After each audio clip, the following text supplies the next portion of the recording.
There we go. Now you should be able to hear me.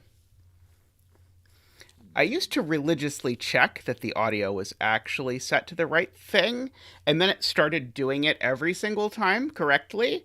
And now that I've gotten used to actually checking, or now that I got used to not checking it, now every time it screws up, which is in some complicated way because I changed what mouse I use. But anyway, I will eventually relearn to actually check that the sound is working, and then we'll see. Maybe I will relearn, and then it will stop breaking every time. Anyway, howdy everyone. I hope you're having a good Saturday or Sunday where you are, or if where you are it is Friday. I'm curious where you are, but happy Friday in that case.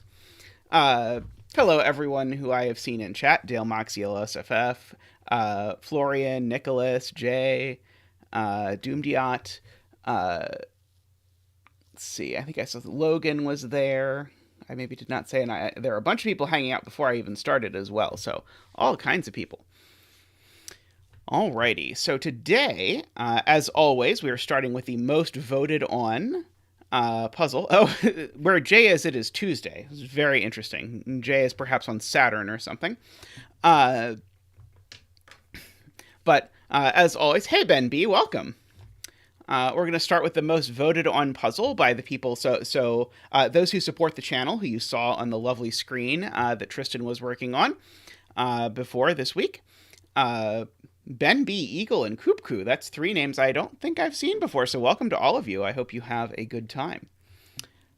Thank you to everyone who supports us, and those of you who do support us, you get to vote on what puzzle you would like to see out of the upcoming puzzles list.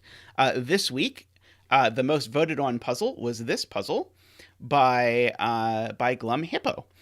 That's a good point, Logan. I should mention, actually, starting Wednesday, we're going to be doing puzzles from the Coloring Challenge until the puzzles from the Coloring Challenge are done. So previous experience suggests that will probably be Wednesday, Saturday, and the following Wednesday part of. I have the Wizards of the Coast Pride t-shirt on because it's Pride Month, and also because I really like the Wizards of the Coast Pride t-shirt. So there we go. Magic the Gathering, I should say, I suppose, rather than Wizards of the Coast, since I don't think Wizards of the Coast exists anymore. But yeah, you can just see the little prongs. This is the Planeswalker symbol that you're commenting on that looks like a watch piece poking up there. So this week's most voted on puzzle, and this will be the last voted on puzzle until we're done with the Coloring Challenge, but I'm looking forward to the Coloring Challenge puzzles. So get in your votes for the next ones. But this one was voted on by Ken, Doomdiot, Luda, David Ratner, and Tallcat.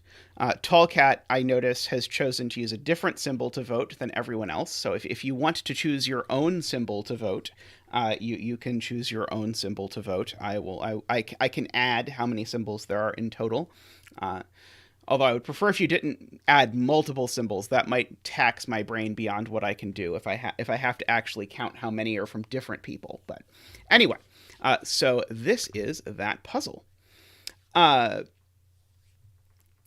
was the draft, Doomdiot? I'm a big draft enthusiast, although I'm not a big Streets of New Capenna enthusiast.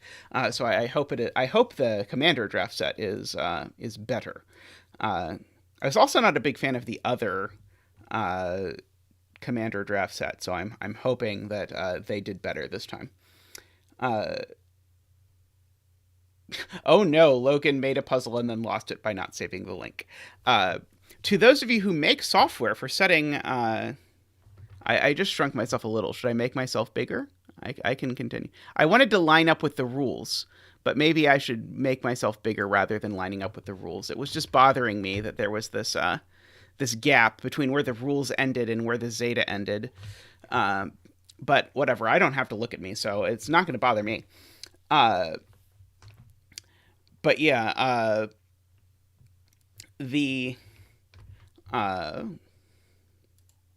lost words all of a sudden. Oh yeah, the to the people who make software for setting Sudoku puzzles, one thing that currently just does not exist at all in the puzzle setting universe is revision control. So things like you can't save, you can't have histories, you can't keep multiple versions of a puzzle easily. So anything in that territory would be wonderful, but alas, I don't know that we do that. Yeah, I guess Wizards is still a subsidiary of Hasbro. That sounds right.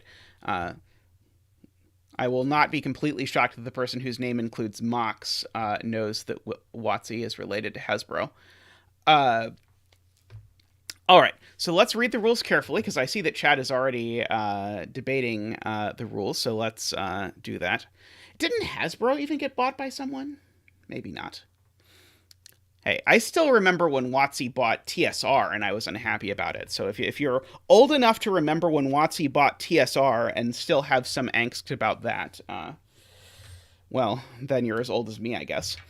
All right, so we have classic Sudoku rules. Small numbers in the cage indicate the sum of the digits in that area, so the digits in here sum to 36. And then within each cage, all digits must be different. I think that was the debate.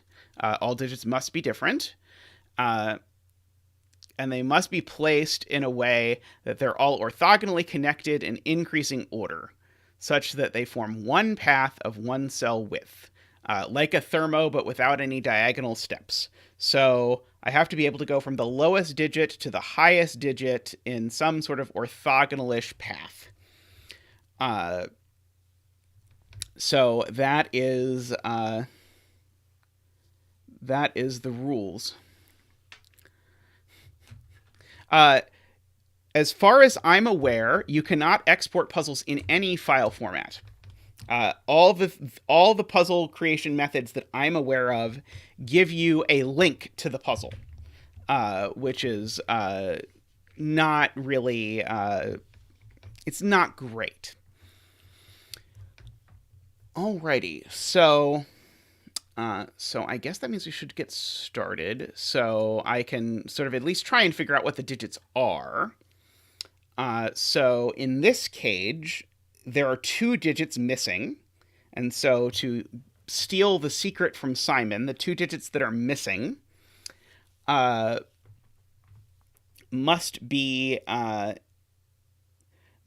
add to 9 because 36 plus 9 is 45.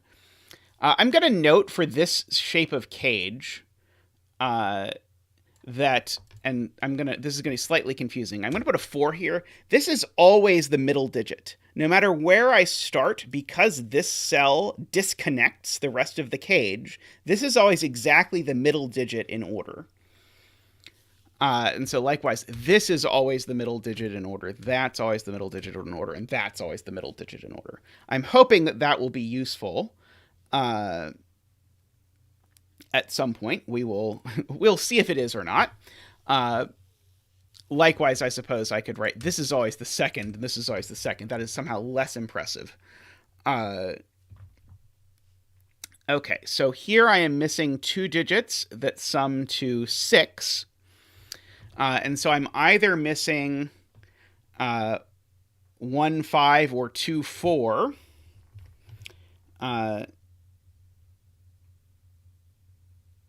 And so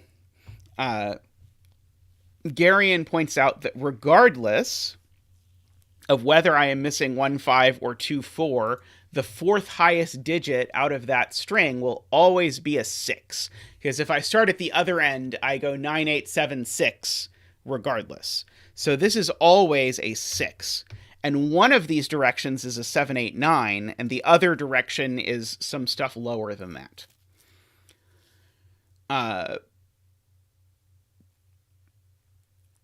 Now, let's see. In this 37 cage, how much can we do? Oh, I should put a bet cell. How about row 1, column 1? Row 1, column 1 never gets to be a bet cell. Let's let row 1, column 1 be our bet cell today. So in the 37 cage, we're missing 2 digits that sum to 8. And so those could be... so we always have a 9 and an 8. But then we might be missing a 7 or a 6 or a 5. I mean, just exclude a 7 and an 8, Nicholas. What's wrong with excluding a 7 and an 8?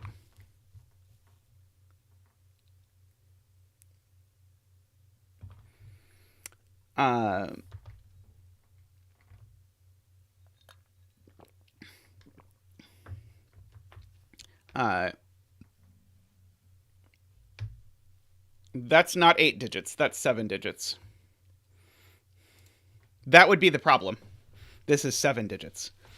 The betting, Sam, is just people guessing at the end of the... just blind guessing at the end of the puzzle what digit this cell is going to be for bragging rights or what have you. Basically just for fun. We'll see if we... you might be able to use some other things, but basically just guessing what exactly this digit is. Feel free to include or not. Zach missed his call for the 6. Oh no, Zach is going to have to dance for our next digit. We will get Zach in here for the next digit. Okay, so this cage, interestingly, is never missing a 4. It is missing, though, a 1, a 2, or a 3. So isn't this digit always a 4? Because this cage is missing... Sorry, no. This digit's always a 5, right? Because this cage is missing... Oh, no, because it could be missing a 3 and a 5. Okay, so this digit, that's the point. So this digit is a 4 or a 5. Those are the two possibilities for this cell.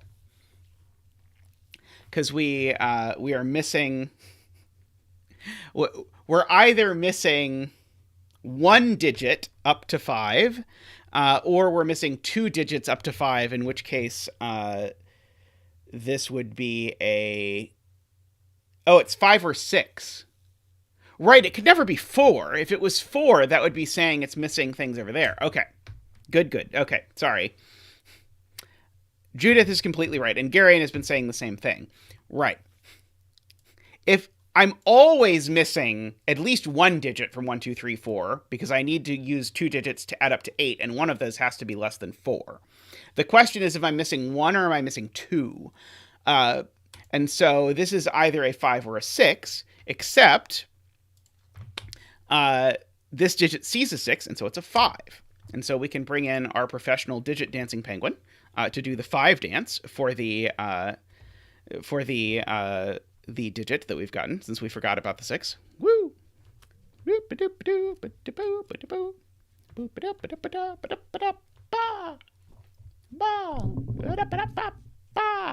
5 dance.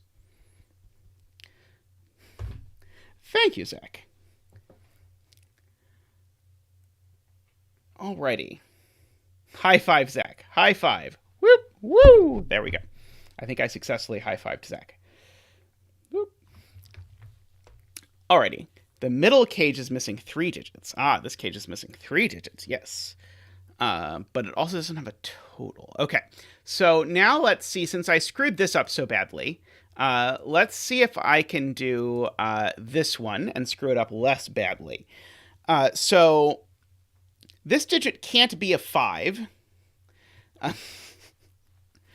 Zach has a better relationship with 5s than I do. Let's just say that, Directionary. Zach and 5 are on better terms. Zach often has to serve for an intermediary, or as an intermediary when I have to communicate with 5s. All right. I'm just going to just go right by the conversation in chat and just come over here and ask what this digit can be. So this cage is missing 1 digit out of 1, 2, 3, 4. And so this digit is at least 5, but it can't be a 5. So it has to be a 6. And that then means the digits missing are 4 and 5. So this cage is a 1, 2, 3, 7, 8, 9 cage, which feels a little ridiculous to pencil mark. But any other way it worked out, this digit would need to be a 5. And, well, that's not going to work. Alrighty. So this cage is either missing a 7 and an 8 or a 6 and a 9.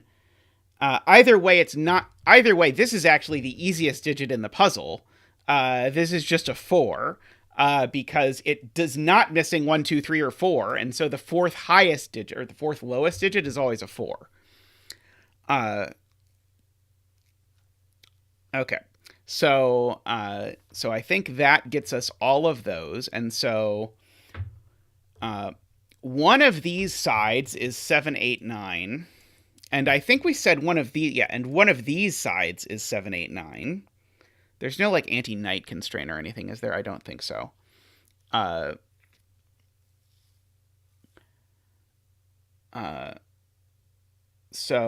then one of these sides is 1, 2, 3, and then I don't know anything about these. Let's see. Screaming Ice... Oh, I was about to read Screaming Ice Cube's comment, but then Screaming Ice Cube's comment got retracted. Okay, there we go. It came again. Do we know that row 2, column 4... I'm going to try and carefully count because I'm very bad at this. And row 4, column 2 can only be 2 or 8. Right, because if I actually look at this, and this was pointed out in chat before... I can't actually start here on my thermo. If I try to start here on my thermo, then I'm going to go either here, and then, well, now I've got to go there, or here, and then I'm going to go there, and then I've not made my thermo through the cage. So, in fact, this is the second digit. It can only be 2 or 8, and this is the second digit. It can only be 2 or 8. So these two are a 2-8 pair. None of the rest of these are a 2 or 8. So we're already making some improvements. Hey, at 11. All right, and so we can probably do a similar thing over with one of these other cages. Maybe? Maybe we don't actually know. Do I know the exact contents? I don't know the exact contents of any of the other cages, is the point. But if I actually get rid of these, which I think I can internalize, I know one of these is a 2, which actually gives me this weird X-wing on 2s. Funnily enough, we'll come back to that. This one I know the middle digit is an 8, so one of these two is an 8. And then this one I think I know literally nothing at all. I think it could be anything. Funnily enough. Okay. So we should ask questions about where the 2 is in row 3. Because the 2 in row 3 now can't go in either of these cages. So the 2 has to go in one of these 3 spots.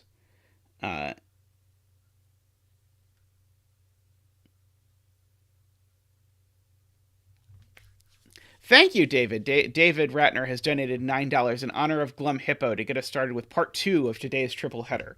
By the way, if you're new around here and you're not familiar with what David is referring to with the triple header, on Saturdays, Ranks streams in the morning, and then I stream. And then Ranks streams in the evening again. And so if you are not familiar with Ranks stream, you might also very much enjoy doing that. And David is a big supporter of both Ranks and I, so you will happily see them hanging around in chat a lot in both of these. Thank you, as always, David. You are very kind.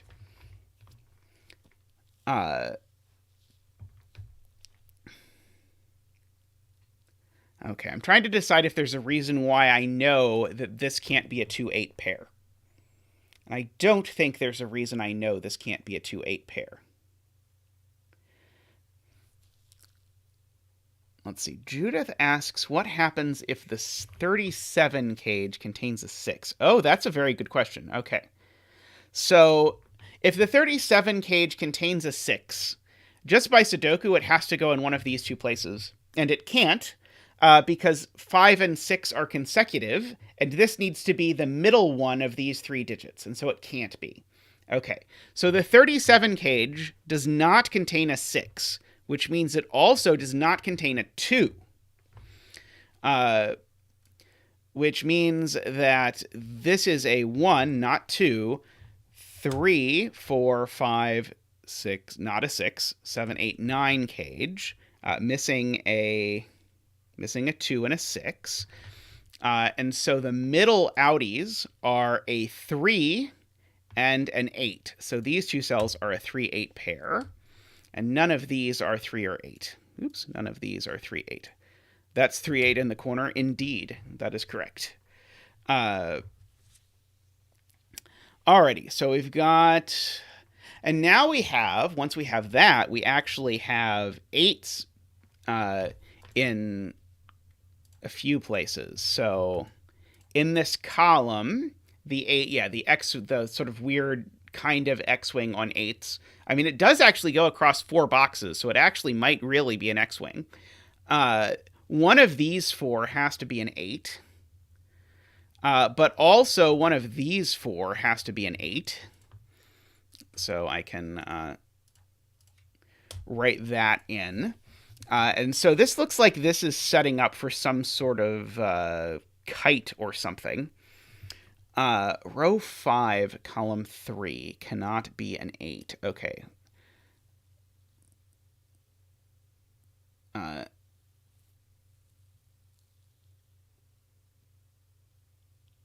One of these 3, did I say 4?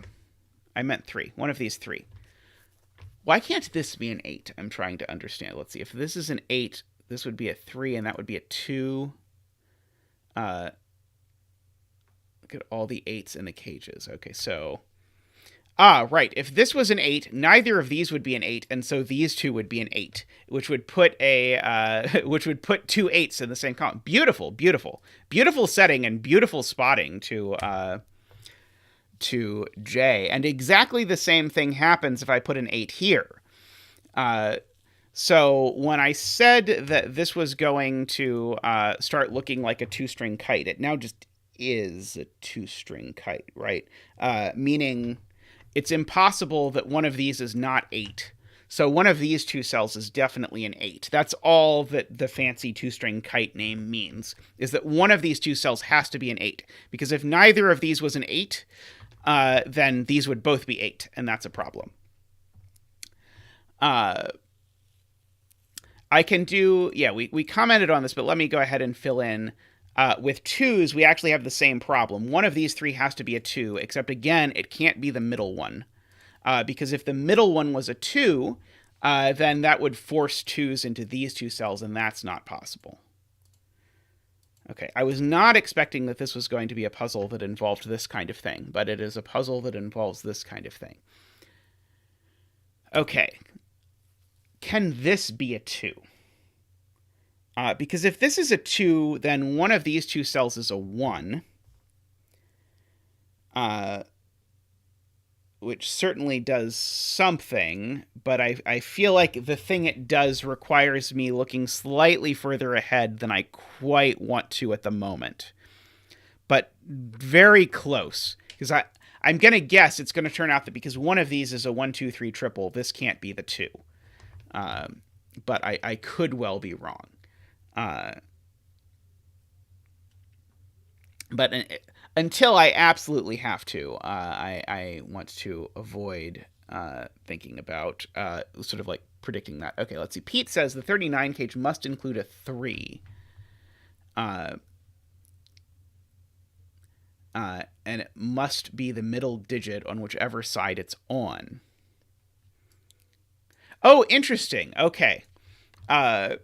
So we're either missing, again, 1, 2, 4. Sorry, we're either missing 1, 5 or 2, 4. Either way, the second digit is always a 3, which means that actually this is a 3-8 pair, regardless of which way this worked. That was a great spot to Pete. Hey, Ambrose, welcome. Can we do a similar thing with this 30 cage? So we're always missing either 7, 8, or 6, 9. So if I count down from the top, no. What are the possible outies for this? Hey, Wisteria. Oh. Excellent. I had not fully appreciated this. Judith is right. So actually now this pair of 3/8 pairs, I feel like I'm being particularly inarticulate today. But now these both actually for the same reason get pushed into green. So green actually is just a straight up 3/8 pair. So that's awesome.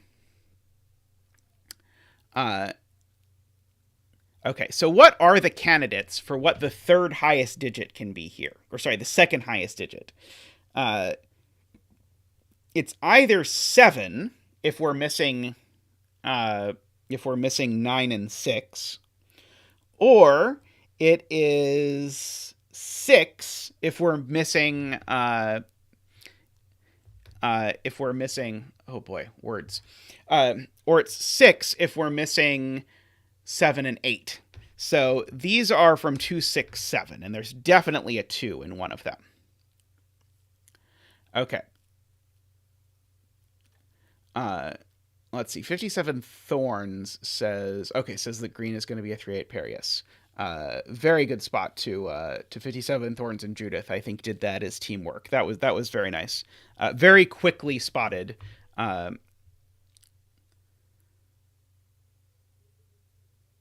Okay.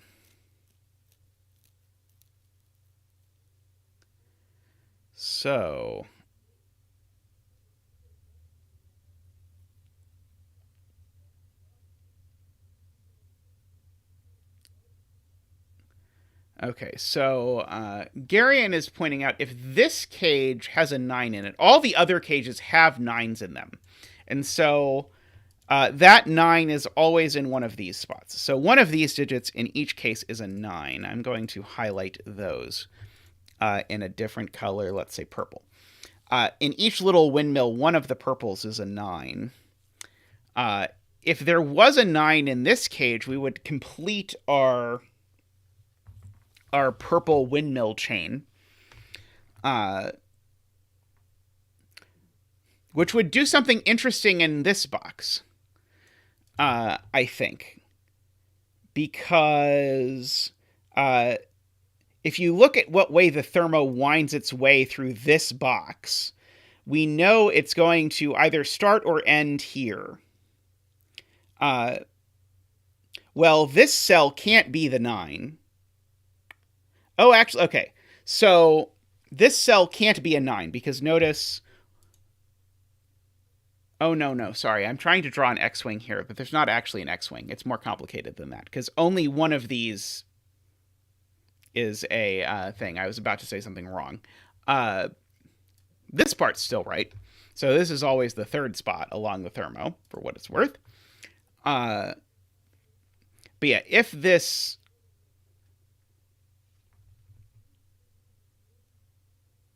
Yeah, so if there's a 9 in here, it creates this interesting pattern that probably forces something.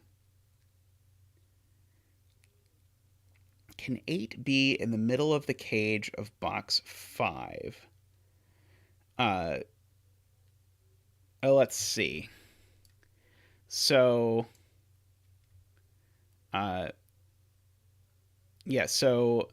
Sayori is asking, okay, so one thing I actually know, none of these cells are 8. None of these cells are 8. So where is 8? So 8 has to be in one of these 4 cells. It can't ever be this one, because then that would need to be followed by a 9 and a 9.5 or something. That's not going to work. The 8 could go here if this is a 9. The 8 could go here if this was the tip of the thermo and it went down from there. So as I see it, one of these is an 8. But I don't think I know which yet, although I might be able to argue that there can't be an 8 in the 30 cage. So if there is an 8 in the 30 cage, then there's an 8 in one of these cells. What does that do? So if there was an 8 in one of these cells, it would place an 8 here by this sort of X-wing pattern we've created. And so this would place an 8 and a 9.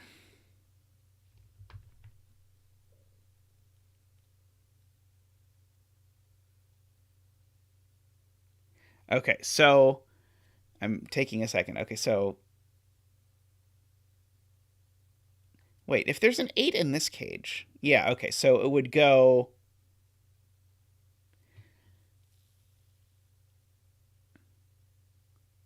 Wait, where can an 8 go in this cage? I'm having a hard time visualizing this. Because if there's an 8, there's no 9. That's the point. If there's an 8, there's no 9. So yeah, the 8 would go in one of those spots. So if the 8 was in one of these two, there would be no 9, and then this would be an 8, 9, and that would have presumably consequences.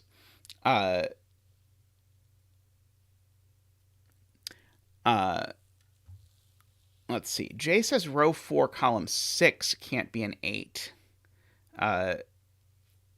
due to the pairs in the big cages. Okay, so if this cell was an 8, it would force that to be an 8 because this couldn't be. It would force that to be an 8 because this couldn't be. And that would rule 8 out of this cage. Wow, that's tricky and cool. So yeah, Jay is completely right. This cell's not the 8. So the 8 is in one of these two cells.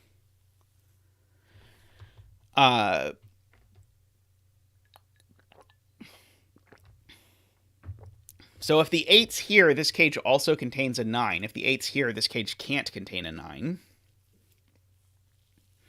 Which is interesting.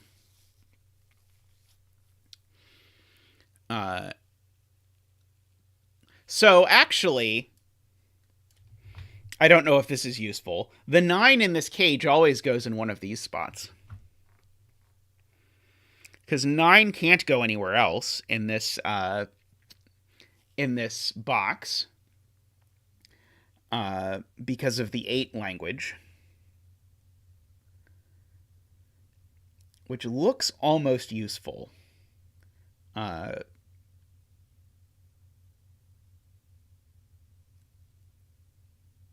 Okay, I think that actually does something. I think this does something. Okay, so let me draw that in and show you that it does something and then learn it doesn't. So the 9 has to go in one of the orange spots. We've shown that in box 5, the 9 is in one of the orange spots. So that actually means if you look at it, oh no, this is not going to work, is it? Sorry, I thought this was going to do something cool. So I thought it was going to mean one of these is always a 9, so this can't be a 9, but it's not. I think I need more than just one of those as a 9 to get that sort of disintegration of the windmill. Would it break if I had to put a 9, if I also had to put a 9 in this cage?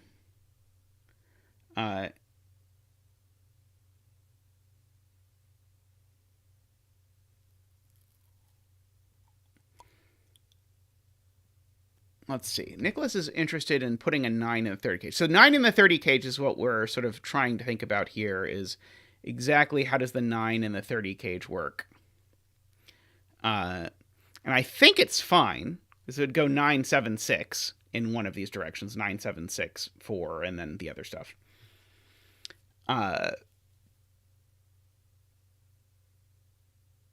No, it would not go 9, 7, 6, because if there's a 9 in the cage, there's not a 7 or an 8. So it would have to go 9, 6, 5 is what would have to go. 9, 6, 5 in one of these windmills.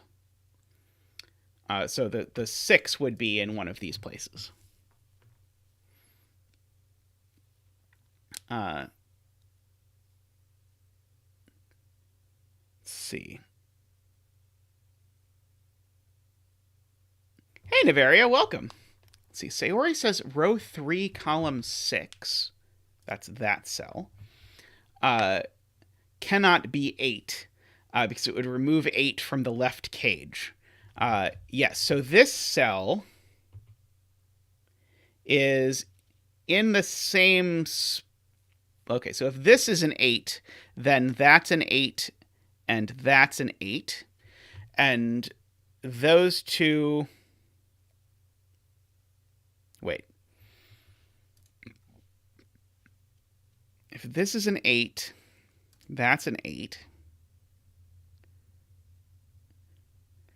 Oh, wow, this is more complicated than I thought it was going to be. So then that's an 8, that's an 8.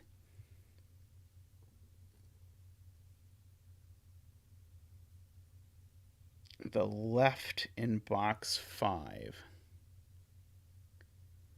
Then 8 is here in box 5. Ah, no, because no 8s are left. Right. These two both have gotten knocked out. Right. Right, because the this being an 8, so neither of these cells is an 8 is the point. If either of these cells is an 8, it forces that to be an 8, and then together they see both of these. So the 8 in column 6 is not in either of these cells. So the 8 is in one of these 5 cells at absolute most. So those can't be 8. So we're going to really aggressively pencil mark this. Hey, Kodak, how are you doing?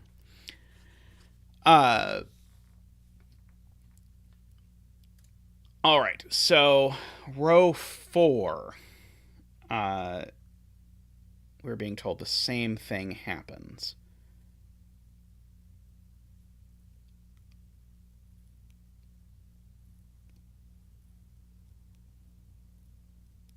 I'm trying to figure out like something like that. Well, I know none of these are an 8. I had not really appreciated that before, but these can't be 8. Because if these were 8, I would automatically be putting 2 8s there. So these are definitely not 8. So already the 8 in this box is already pushed into one of those spots. But I think people are arguing, actually, I can do better than just that. So... Okay, so if this is an row 4, box 6. This row of this box? Oh, you're saying, okay, you're just saying we can't put 8s in these cells. Because if I put an 8 in one of those cells, it would remove both of the 8s. Right, so none of those are 8. Okay, so these not 8. So one of these is the 8 for this this box. Okay.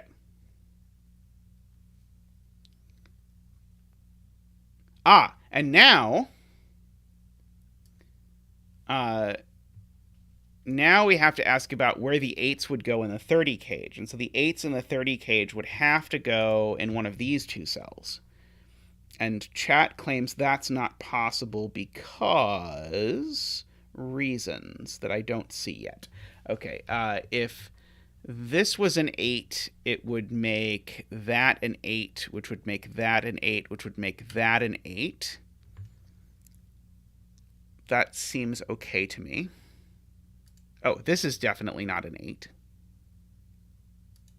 Yeah, that's definitely not an 8 for what it's worth. Because this cage already has an 8 in it, one of the other cells. So windmills and kills box 5 8s. I thought I just did that, and it did not seem to break box 5. Okay, so The 8 would have to be in one of these two cells. I'm just going to pencil mark it. There's not actually going to be an 8 in one of these two, but I want to verify that it doesn't work. Okay, if this is an 8, that's an 8, that's an 8, and that's an 8. Why does that stop this cell from being an 8? I don't think it stops this cell from being an 8. If I do it the other way, if this was an 8, then that would be an 8, that would be an 8, and that would be an 8. And then I don't think that stops this from being an 8. It looks to me like actually both of these as places for 8s are plausible. As best as I can tell.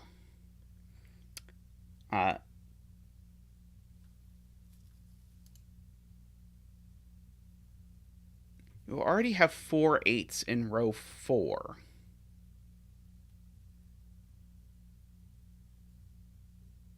Oh, row 4, okay. Row 4, row 6, column 4. Okay, there we go. Okay, so here is, I think, the... okay, so...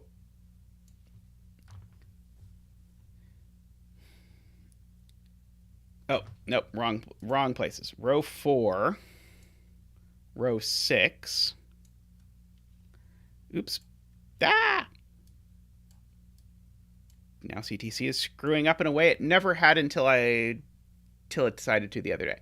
Row 4, row 6, column 4, and column 6.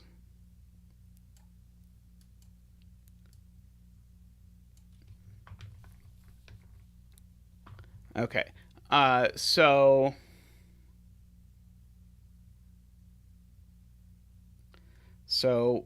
in these total, I get at most 4 8s.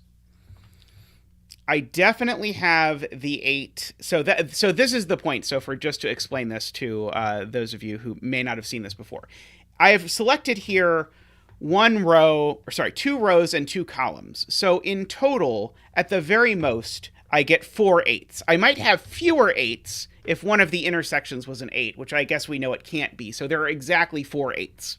Well, one of those 4 8s is in the 36 cage. One of those 4 8s is in the 37 cage. One of those 4 8s is in the 39 cage. And one of those 8s is in one of these two cells in box 5. So that means I can't put any more 8s. And the reason why this is exciting is that... actually, maybe I don't see why this is exciting. I thought this was going to tell me something about the 30 cage, but I don't think it tells me anything about the 30 cage, because we already know if the 30 cage has 8s in it, they go over here.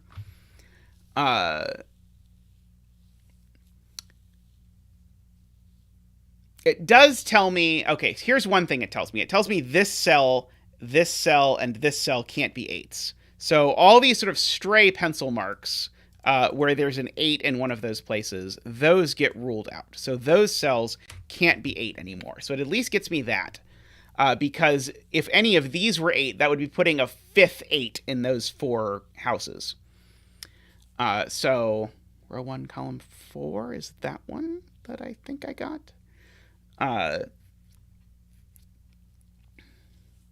Okay, so I believe that. Yeah, so that at least cleans up a couple pencil marks. The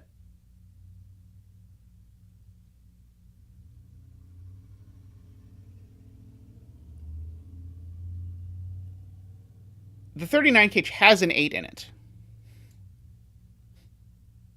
We know for sure the 39 cage has an 8 in it, and a 9. And the 9 goes in one of these purple cells. Oh, the cage in the purple box is Keith, I am being told. Keith is unsure if Keith wants to have... Keith is unsure where Keith wants to have an 8. That is the that is Keith's current dilemma. All right. So, okay, so let's look at this hypothetical jellyfish, maybe? Row 3, 4, 6, and 7?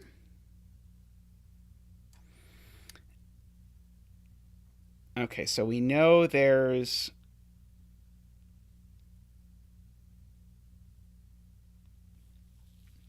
Okay, so how many 8s are in these rows? Well, there's definitely 4. Do we know where all of them are? I don't think we do.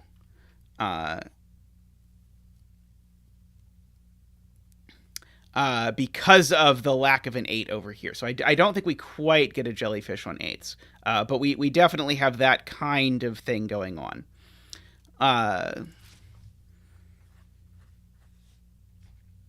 Let's see.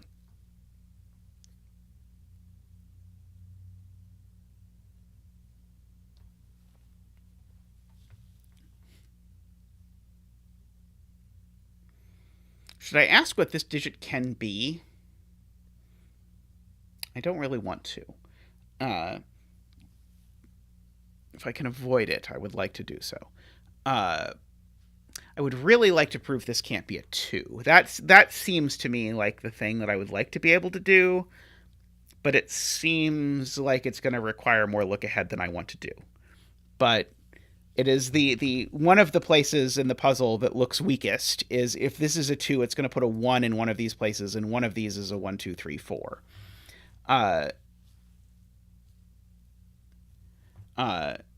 Doesn't the 9 forced in 3 of the 4 large cages force it into the 30 cage?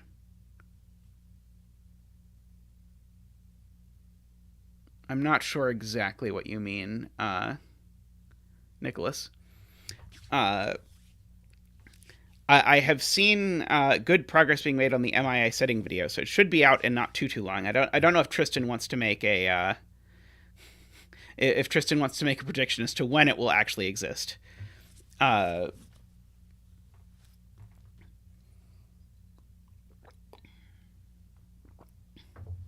So the thing that Kite tells us is that this cell isn't an 8. For what it's worth.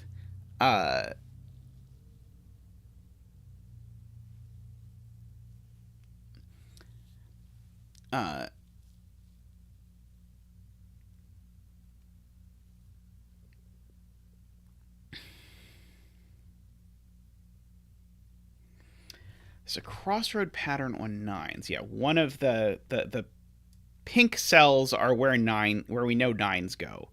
So if a 9 went in one of these 2 cells, a 9 would go in one of these 2 cells, and then a 9 would go in one of these 2 cells. And then if we wanted to have a 9 here, it would have to go in one of those 2 cells.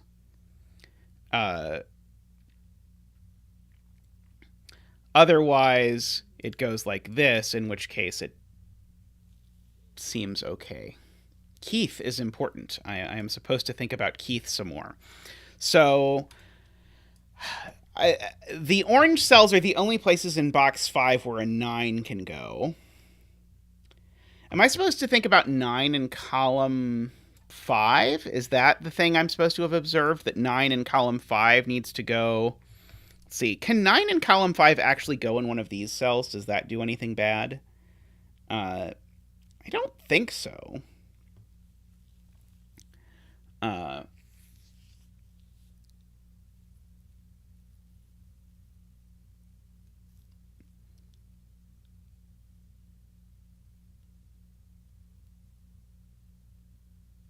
Row 3, column 4 can't be a 9.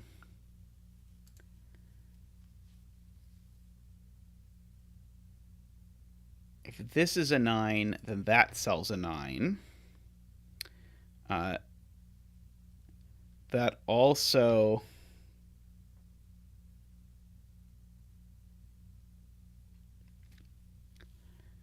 let's see. Low digits in box 5. I'm trying to understand why this can't be a 9. I feel like it's probably instructive in the windmill thing, but I'm not understanding it if it is. It breaks the 8s. Oh, interesting. Because if this is a 9, that's a 9. And now that's an 8, because the 8 can't go here. Because the only way an 8 goes here, remember, is if a 9 goes here.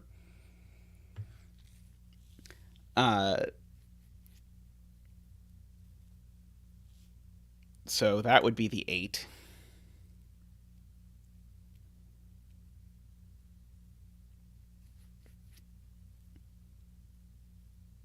And now, because this is the 9, that's the 8 as well. So that's an 8, and that's an 8.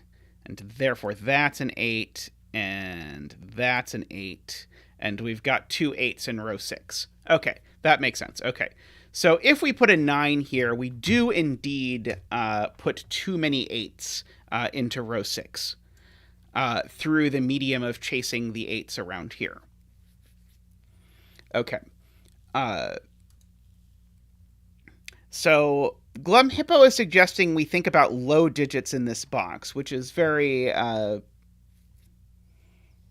counterintuitive to me, because I think this is a puzzle where I know absolutely nothing about low digits of any kind. Like, I know one of these is 1, 2, 3, but that's all I feel. I think that's literally the only time we've ever thought about low digits in this puzzle.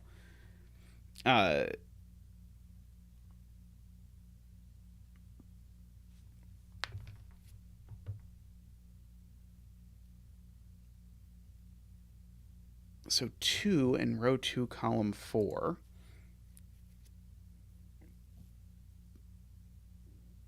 Sorry, row 2, column 4. Well, it's a thermo cage, but we don't know where it goes. It either goes there or there.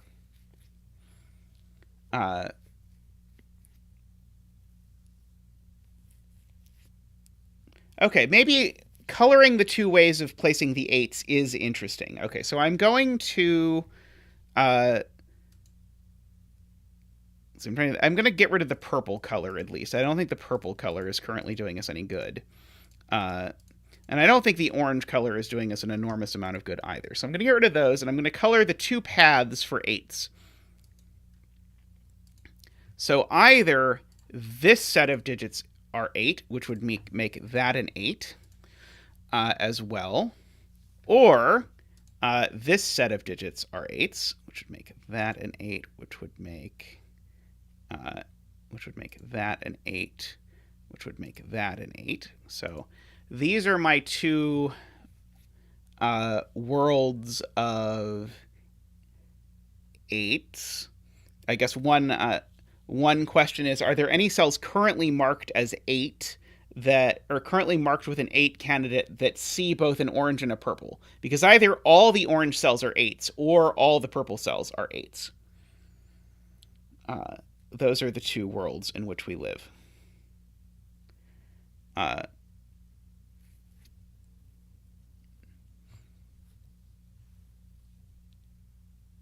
Unfortunately, that doesn't sort of sort out this 8 X-Wing.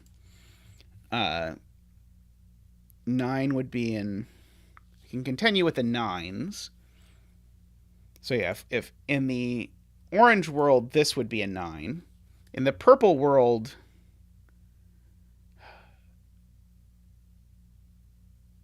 In the purple world, I don't think I know where the 9 goes.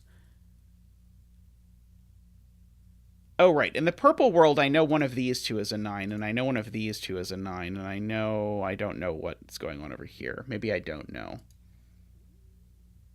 In the purple world, the 9 is in one of these places. That's not so clear. There's no world where row 7, column 9 is a 3.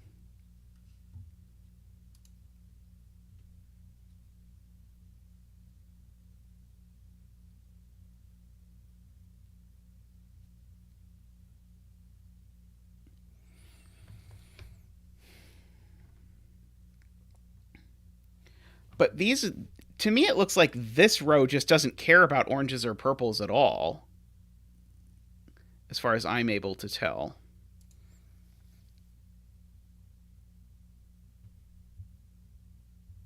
Glum Hippo is suggesting looking at 2s and 3s in box 5, but I'm going to need something much more blunt than that, because I don't know anything about 2s or 3s in this puzzle. Like, there are a couple places where 3s are pencil marked.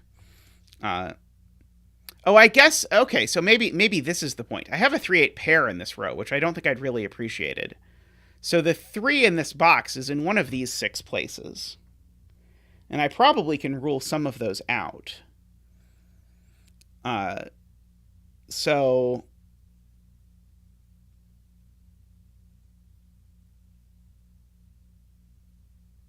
do I know there's no 2 in row 4? Yes, I do, because I have this X-wing on 2s. Okay. So, oh boy, this is a mess. But this is at least a good point. Okay, so I think we're now on the right track. So Jay has observed this. So there is no 2 allowed in here. So the 2 in this box needs to be in one of these places. But there's no 3 down here, so the 3 needs to be in one of these places. Do I just need to pencil mark these and think about each case one at a time? So 3s, 2s. Okay. And think about this.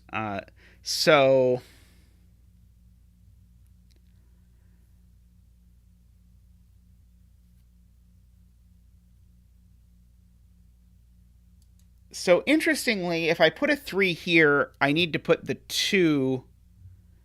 Yeah, if I put the 3 here, I can't put the 2 anywhere.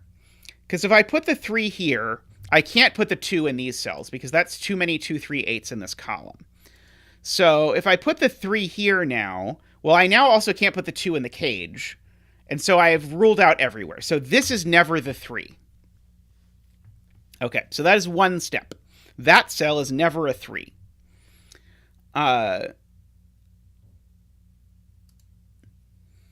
If this cell was a 3, it would need to have a 1 and a 2 up here, and I can't. So this cell is never a 3, as Dale points out. If this cell is a 3, it would require a 1 here, because it can't be a 2. I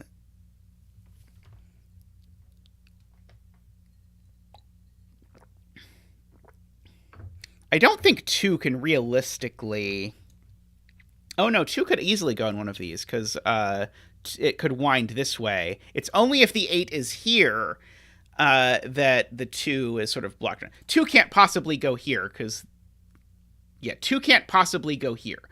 There's no path where this is either the first or second spot. So that's not a 2.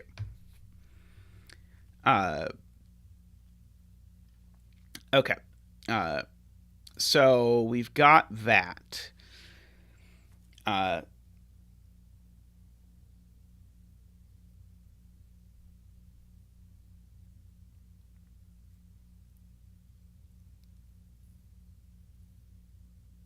So the 3...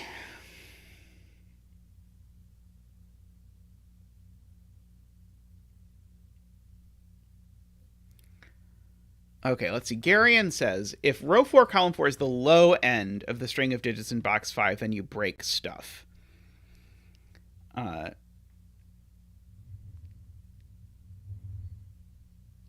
Okay, so if this is the low end of the thermo, then you put a 2 in row 2, column 4.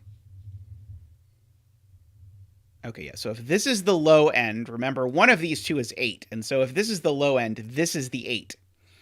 And so we've got to sort of, we've got to chase this chain. So if this is low, that's an 8. So that's a 3, that's an 8.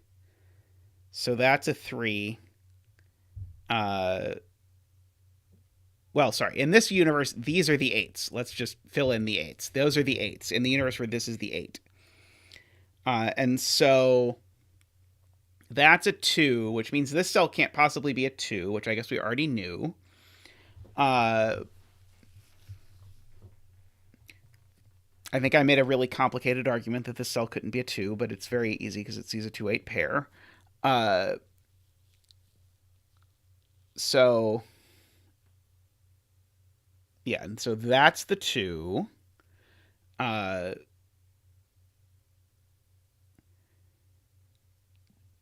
Okay, so in purple world, this is a 2.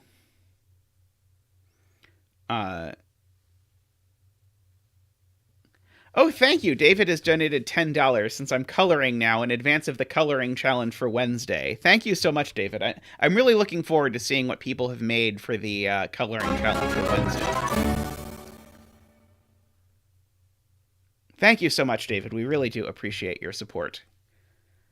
Uh, okay, so in Purple World, uh, yeah, in Purple World, okay, this yes, okay. I think Wisteria summarizes it nicely. In Purple World, this is a 2, so these aren't 2.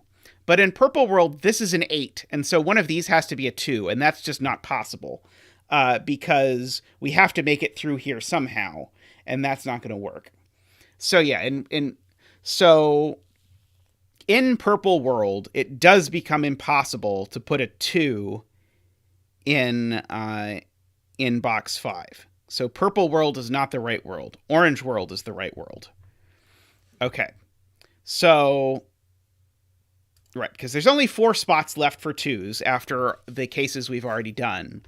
So in the Purple World again, this is a 2 because in Purple World that's an 8, and so these get removed, and so one of these would have to be a 2. But if this is an 8, these can't be 2.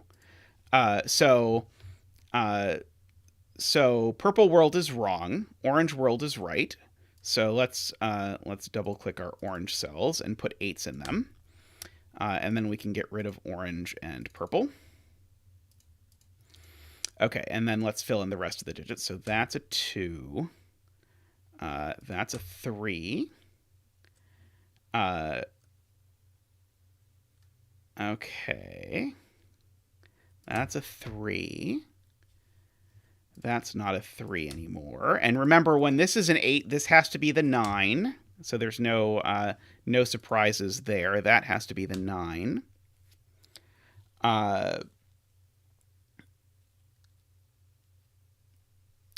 Let's see. Where else do we see anything? Well, that's not a 9 anymore.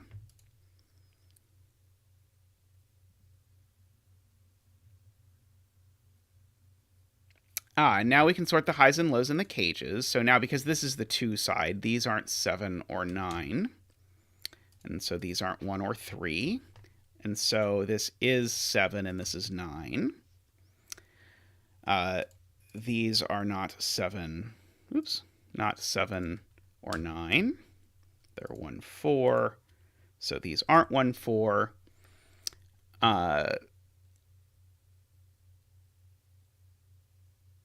This can't be a 2 anymore. So that 2 bounces over here and sorts out this side. So that is the 2. So these are a 1, 3 pair. So let's see. That might have resolved this business now, actually. Maybe not quite annoyingly. Let's see. Well, these aren't 2 anymore. You can at least mark.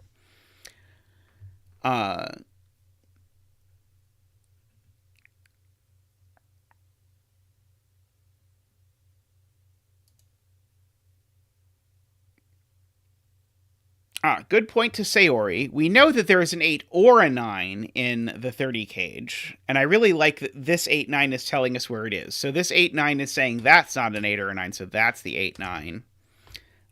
This is the other 6 or... No, this is not the other 6 or 7. Don't listen to me. This is the 5, right? This cage always has a 5 in it, and so this is that 5.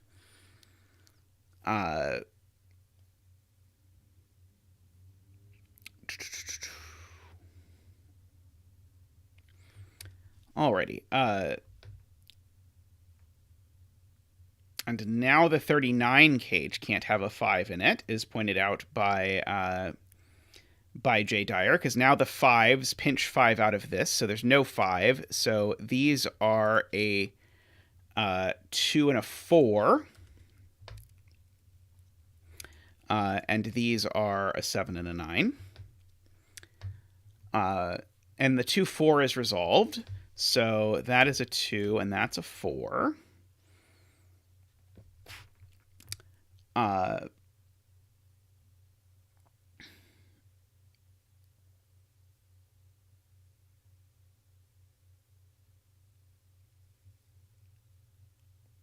3 in box 5 looks up. Oh, wow. 3 in box 5 has now gotten pushed into these two spots only. Good point to Garion. I had not noticed that as I had been maintaining my 3 pencil marks. 3 is only in one of these two spots, so that's not a 3. It is a 1, and that's a 3. So that's a 3, and that's a 1. So now that 1... Oh, that one doesn't quite do anything. The 1 in this box now is in one of these spots over here. 9 looks down in column 3. Oh, yes, 9 looks down in column 3. Good point. 7, 9, 7, 9. That 1 looks down there and gives me a 4 and a 1. So this digit is now known. It is a 2. I think this is a 2, so that's not a 2. Oh, so a Sudoku video in the background will make you at least 30% more productive at writing an essay, Jessica. I'm certain of it. But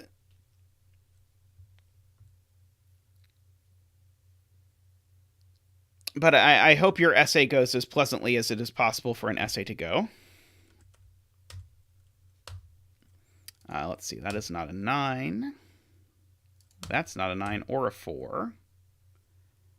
Okay, that is all I get out of that, I think. Let's see, 9 is placed in box 4, has been called. Okay, 9 in box 4. Not there for sure. Oh, not there either. Okay, yeah, 9 in box 4. If I actually look carefully, 9 in box 4 is placed because 9 can't go in the middle of a thermo, so 9 goes there. So 9 joins the 8 over here.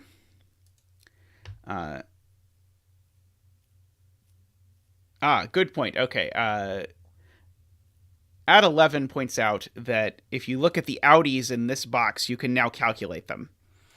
So these cells sum to 16, 20, 35. So these two cells need to sum to 10, which means that this cell is either a 7 or a 2.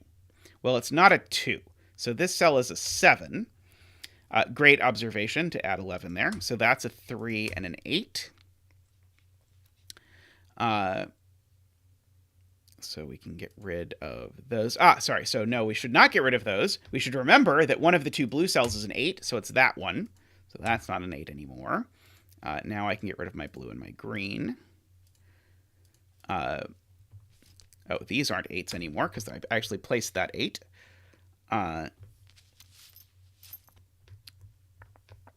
Okay. This cell can't be an 8. That's gorgeous. Okay, I really like that. So now, where is the 8 going? The 8 needs to be in one of these two cells. But if this is an 8, one of these two cells is a 9. Well, neither of them can be a 9. They both see a 9. So that's the 8. And so that finishes this cage. That's not an 8.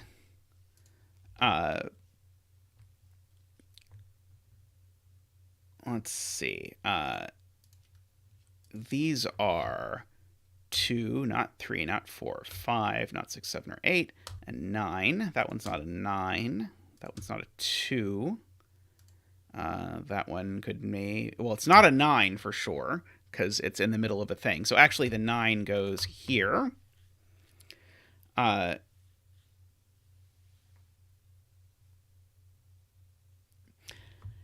Thank you, Daniel, or Danielle. Let me know which it is. But thank you so much. I'm glad you enjoyed Simon's solve of that. I was really happy with how that puzzle came out. So I am happy to have you come join us.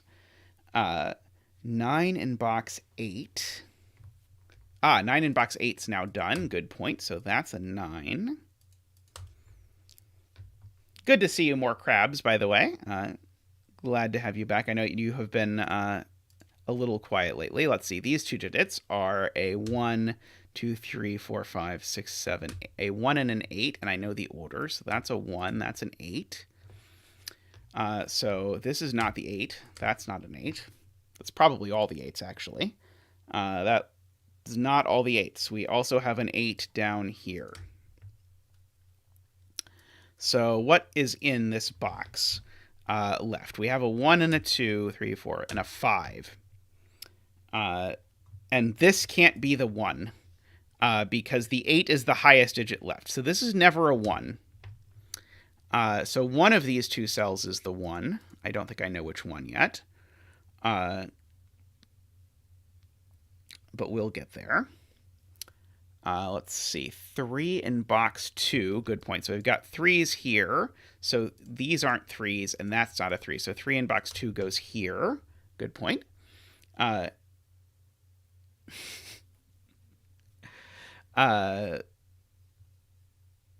see. Row 3, column 9 can't be a 2. Ah, right, because now this can't be a 2 because now neither of these can be a 1 because of that 1 now. Good spot to given goals. So this is a 5 and that's a 2. Can get rid of those. So that's not a 5. Oops. Sorry, so that's not a 5. Let's see. What are these cells? These cells are 1, 2, 3, 4, 5, 6, 7, 8, 9. 3, 4, 6. Give me some love. This is not a 3. Oh, Keith is feeling needy. Is that what I'm hearing? Let's see.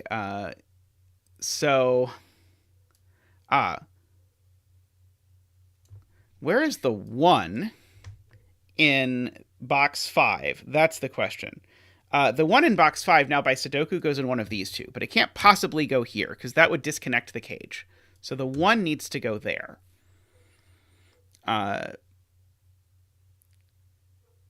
So now, yeah, one of these two is the 2. Actually, I know which is the 2. That's the 2 just by Sudoku. So there's no way this is the 3. Because if this was the 3, I would need to connect it to the 1 via a 2, and I can't. So that's the 3. So that's not a 3.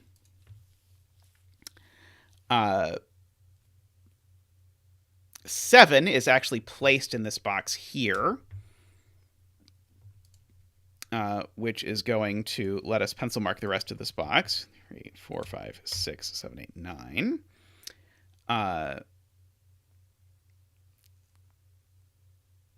This is also, this cell's only 4 or 6 if you consider the row in the 5. So this isn't the 5. But this also can't be the 4 because this thermo now does that. And so because this thermo does this cell can't be a 4. So it's a 6. So that tells me that's a 6 and that's a 4.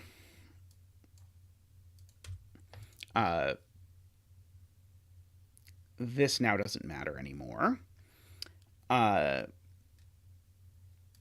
This is 6 or 7. I don't think I know which one it is.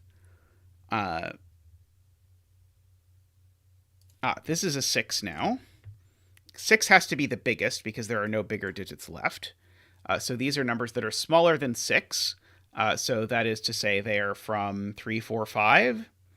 But this one can't be a 3. So this has to go 4, 5. That's just the only way this works. And so, therefore, that's the 3 for the box. The column now here has a 2 missing only. So this can't be a 2.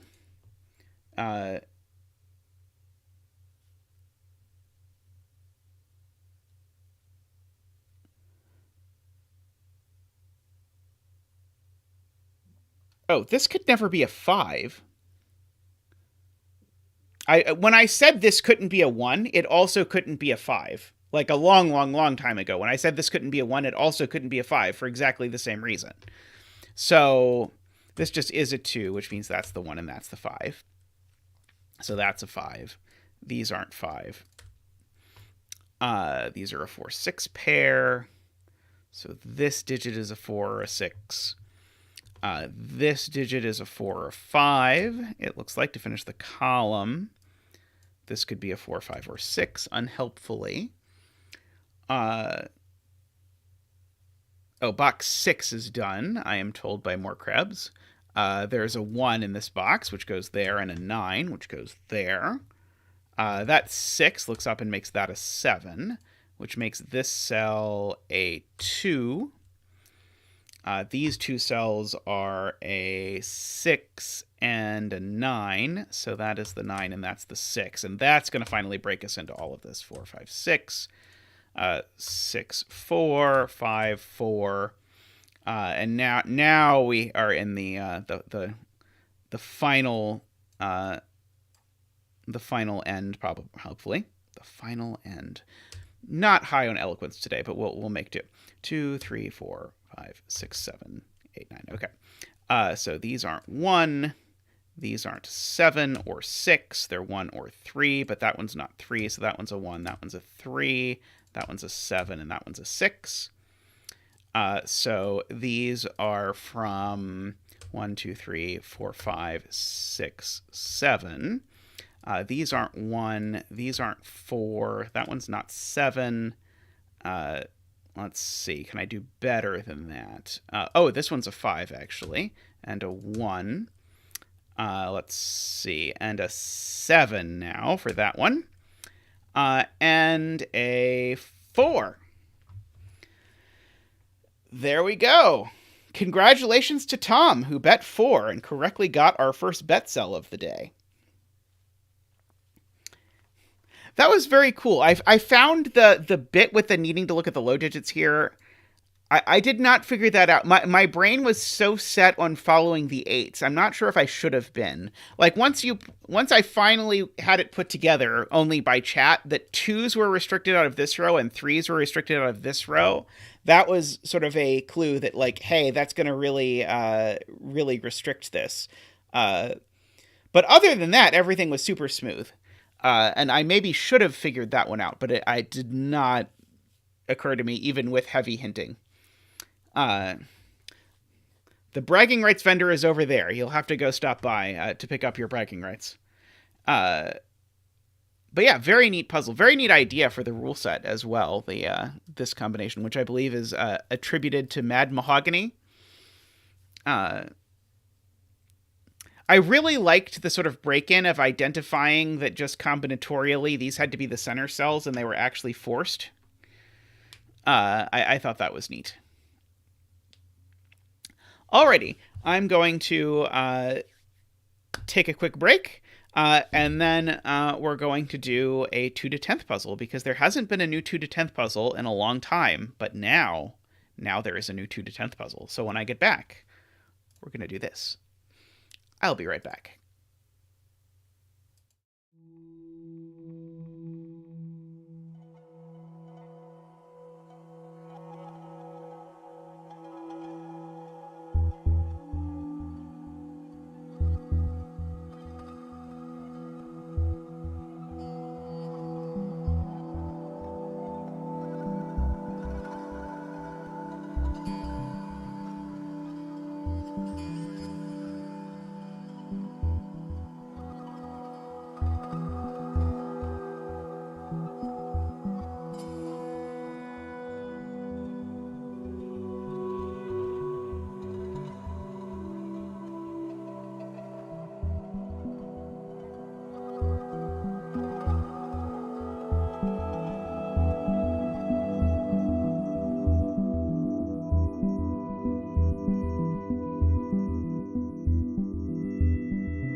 Welcome back, everyone. See, a couple of people in chat said they want to do the puzzle themselves first, which I understand. There's only a new 2-10th puzzle every so often, and well, you've really got to cherish them when you get them. A lot of people in chat appreciating the new fancy windmill section, which yes, I really like the new windmill section that Tristan made, so that it we were running into the problem that there were too many windmills, which was and they were getting a little crunched. So it's a good problem to have and a good solution. Alrighty, so what are the rules here to 2-10ths puzzle? So first of all, we have standard 159 rules. So the pink digits are pink because they're indexing the locations of 1s, 5s, and 9s. So for example, if this is a 4, what that says is that the 1 in this row is in the 4th spot. So 1, 2, 3, 4. Okay, let's try that again. So the 1 is in the 4th spot. So 1, 2, 3, 4, and you'd put a 1 there. That's better. And that's because this is the first column. So everything in this column indexes the location of the 1. In this column, it's the same, except this is the 5th column, so it's indexing the location of the 5.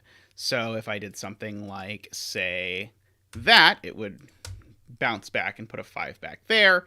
And this is the 9th column, so it will put a 9 there, like that.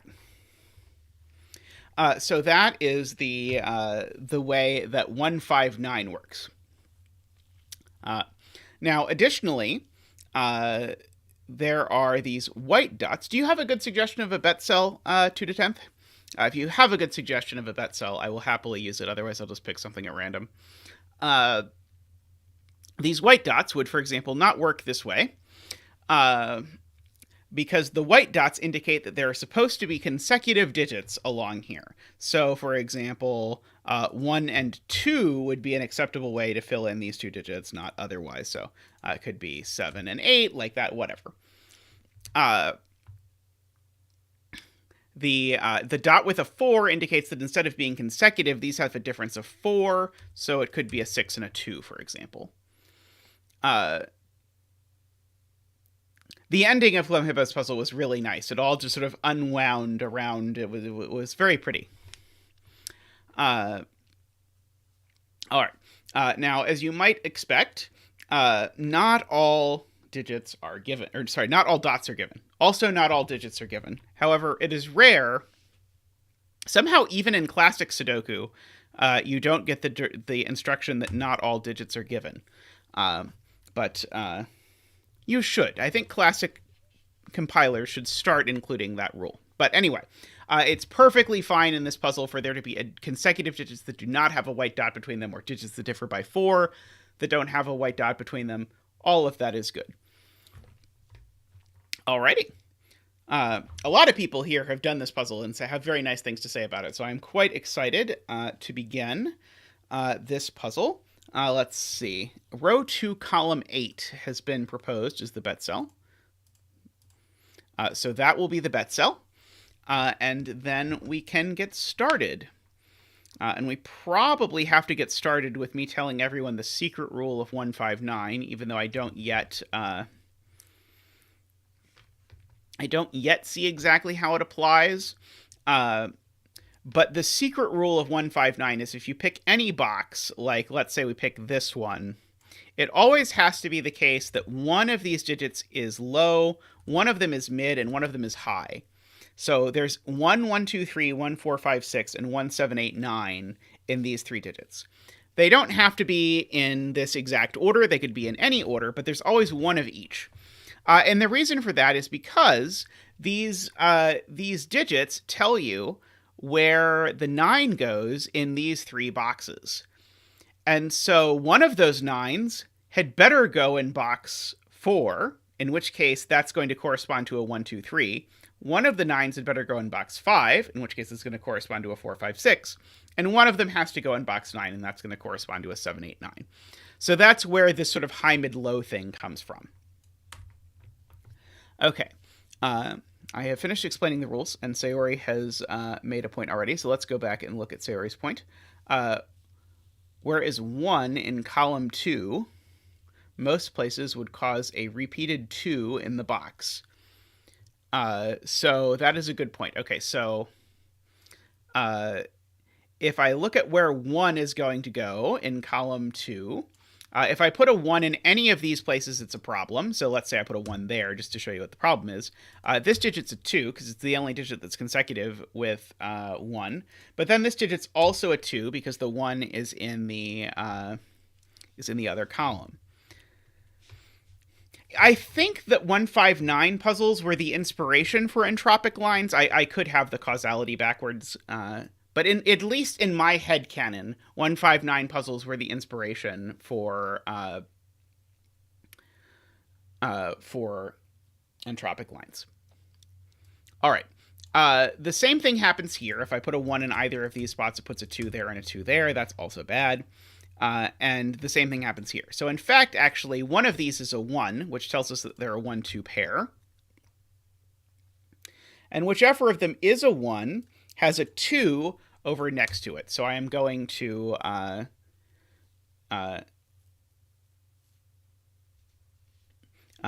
mark that here. All right. So we've got for sure a 1 and a 2. Well, we've got all of our 2s here at the very least. So yeah, we've got an X-wing on 2s, or a not quite X-wing on 2s. But we've used all the 2s for rows 6 and 7. No more 2s are allowed in rows 6 and 7.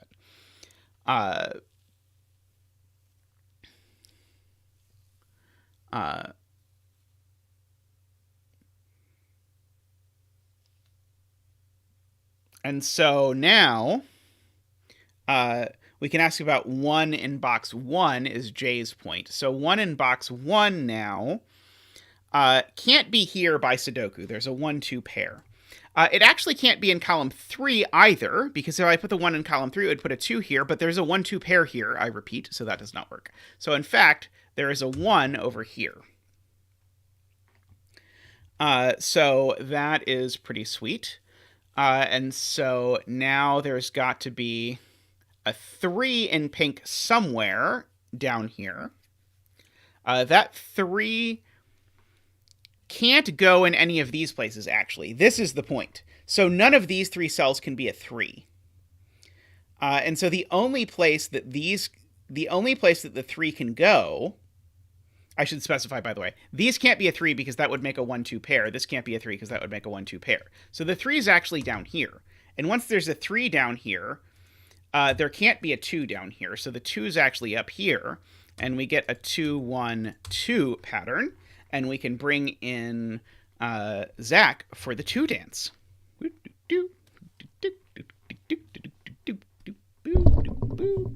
Lip,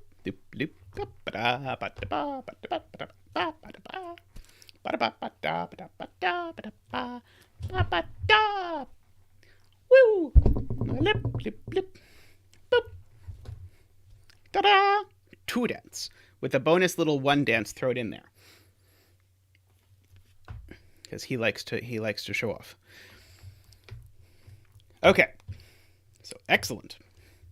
We are off to progress. So there's definitely a 2 over here. Oops. There's definitely a 2 up here. And so that 2 is not next to a 1, so it's next to a 3. So there's definitely a 3 over here. Which means there's definitely a 3 in these cells. Which is interesting. Is there a reason this can't be a 3-4? So it's interesting. Either this is a 3-4 or this is a 3-4. I just don't yet immediately know which. Let's see. Tall Cat is the judge on the Dancing Penguin show. I think Tall Cat would enjoy that occupation. Although, honestly, it is probably better for the world as a whole if Tall Cat continues having his current occupation. Let's see.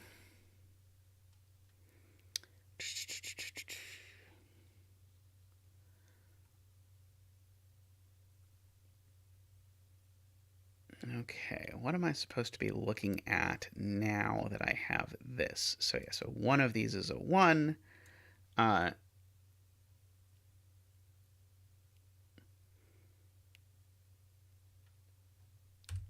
Yeah, I can pencil mark it, as Nicholas points out. Neither of these can be a 1.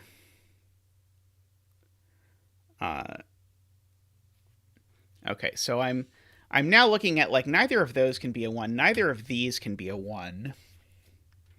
So that puts some pressure, but I don't see why that couldn't be a 1 there.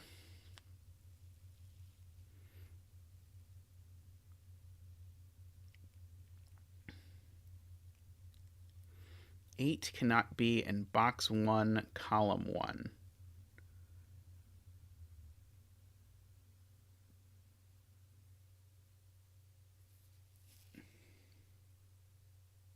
Right. So 1, 2, 3 in this box are effectively gone. So what we have left is 4, 5, 6, 7, 8, 9. Now, the interesting thing about this is I've got to fill 2 more dots in here. And now I claim those dots are both either going to need to have 2 highs or 2 mids on them. They can't have a mid and a high. And the only way they could have a mid and a high is if it was a 6, 7. But if there's a 6, 7, it doesn't work for the box, because then what's the other one going to be? One is a 2, 3, one is a 6, 7, and then the other, well, it's either a mid, in which case I've used all the mids for the box, or it's or it is a high, in which case I've used all the highs for the box. So actually, as is being pointed out by Eagle, I need to have a 5 and an 8 over here in this box. There is no way I can have a 5 or an 8 over here. So the high digit here is a 7 or a 9, and the medium digit is a 4 or a 6.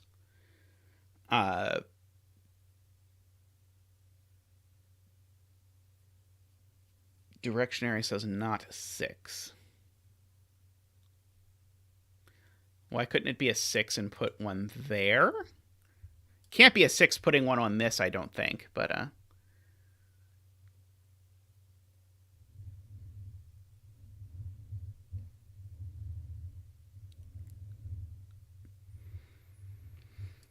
okay, so if this were the 3, the exact same argument would apply here. Would say I could not put 5 or 8 here. So if this cell I'm going to make purple. If the purple cell was a 3, then the same argument would apply, and I could not put 5 or 8 here either. So I would have to put 5 and 8 here. Is there a problem with putting 5 and 8 down here along with 3? Let's see, 3, 5, and 8 seems nominally okay to me.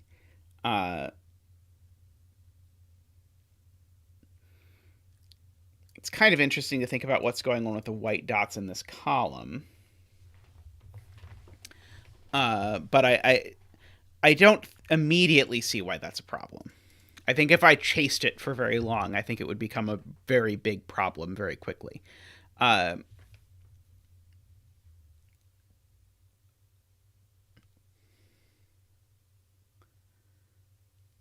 Okay, let's see. At 11 asks, if 8 is in this column in this box, where does 9 go in column 2? Which is a very good question. Because 9 would then not be able to be over here, because 9 would have to be over there, or over there. So in column 2, 9 would have to go on this, which would then break this dot. That is very smart. Okay, so no 8 over there.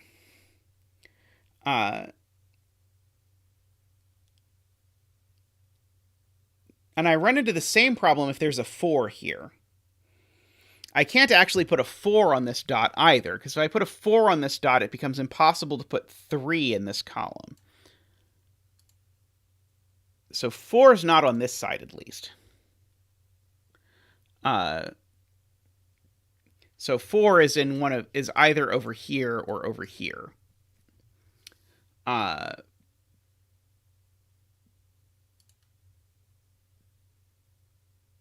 no, there's a 3 in this column. No, no, no. There's a 3 in this column already. So if there's a 4 here, that's fine. It doesn't break anything. To answer 2/10th's question mark. Yeah, that's not actually a problem. The 8 was a very real problem, but the 4 is only an imaginary problem. And you should probably not place digits in Sudoku puzzles based on imaginary problems.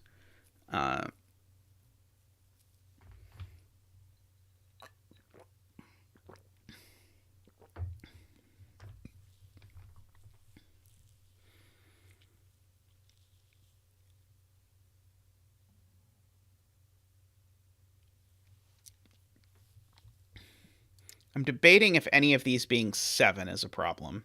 So if any of these are 7, then I put a 9 here along with an 8. But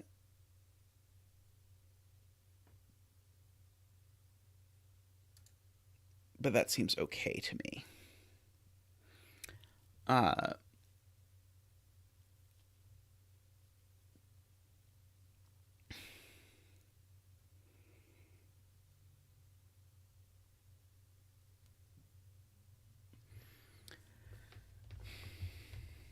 5 cannot be in box 1, column 2. Let's see. Okay, so if my 5 is over here, what is that going to do?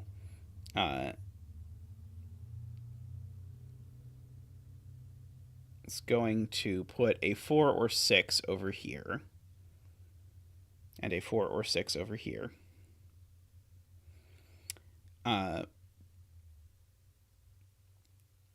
But then this column is going to be a problem. So if I do put a 5 here along with a 3, I also have to put a 4, because otherwise in this column, I have a huge problem. Because I know the 3 goes in this column. These pencil marks are slightly confusing. But the 3 definitely goes in this column. If I also put the 5 in this column, I also have to put the 4 in this column. And if I make these a 3, 4, 5 triple, that's a huge problem because the 4 no longer has anything to go next to. So those aren't the 5. The 5's over here, for sure. And so actually, this is now an honest 258 triple out of nowhere. That is crazy.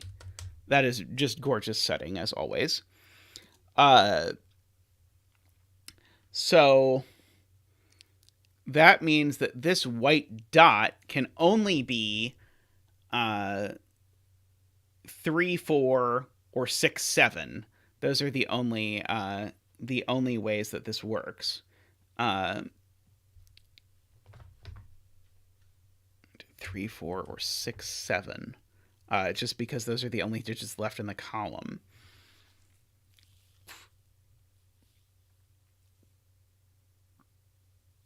If this was 6, 7, though, would that create a huge problem? I think that would break the box.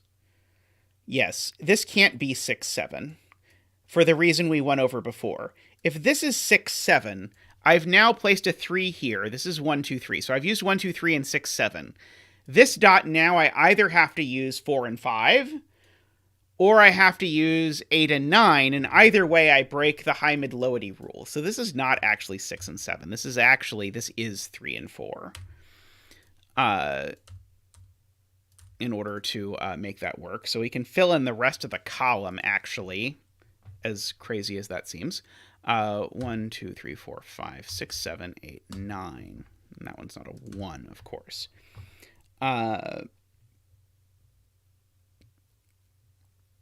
It's probably something I can do that's smart by looking at this.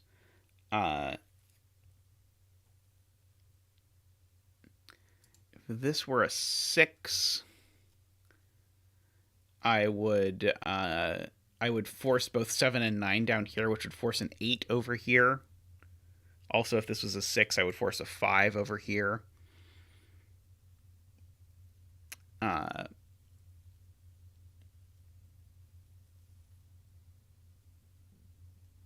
don't think that's immediately problematic, as they say.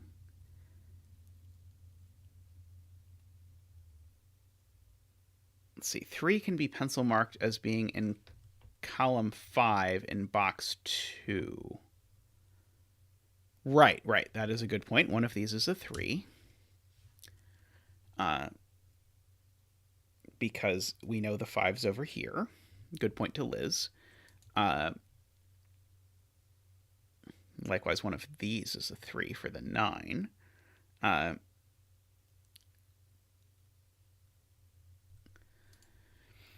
This differs by 4, now can't have a 7 on it. Where does 4 go in column 2, asks at 11. Let's see. If the 4 goes down here, is that a problem? If the 4 goes down here, it has to go with a 5, which would mean that the 6 is over here, and so that's a 6. If that's a problem, I don't see it. Oh, but the 4 definitely doesn't go over here. That's the point. Oh, no, the 4 could go here. The 4 can go here with the 5. So yeah, I think that's okay either way.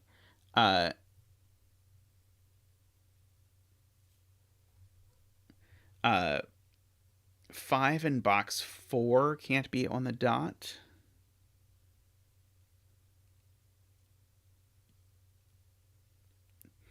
Oh,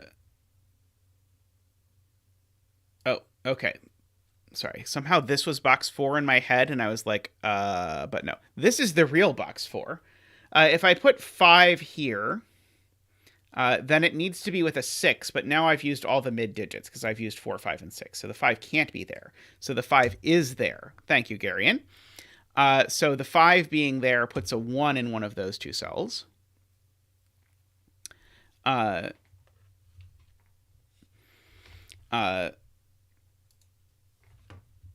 Yeah, the real box 4 sometimes likes to hide. Okay, so this is from 6, 7, 8, 9.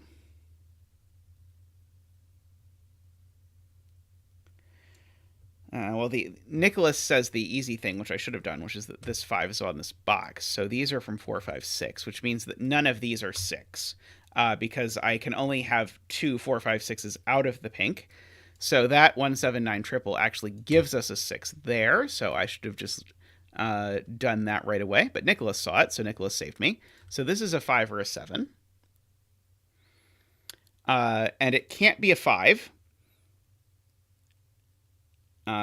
Oh, no, never mind. Sorry, don't listen to me.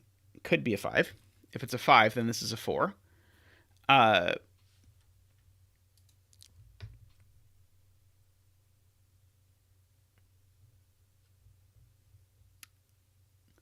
Let's see. So now I can fill in these digits. That's probably a good idea.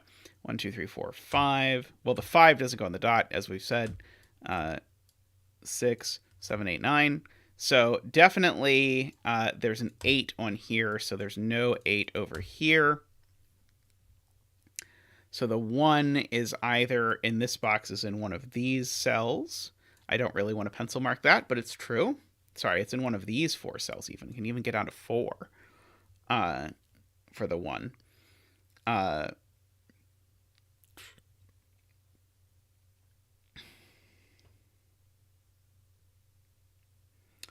Okay.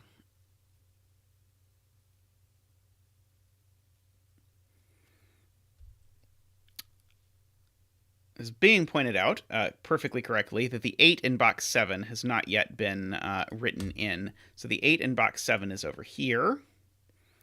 And so if I now look at column 8, that certainly is not an 8. Or sorry, this can't be an 8 because that would make that a 1. So that's not going to work. So the 8 needs to be in one of these two places. If the 8 were down here, that would be a 1 and a 2. Oh, but that's perfectly fine because I know there's a 3. I didn't write it in, but I know there's a 3 over here because of those 1s that are pencil marked there.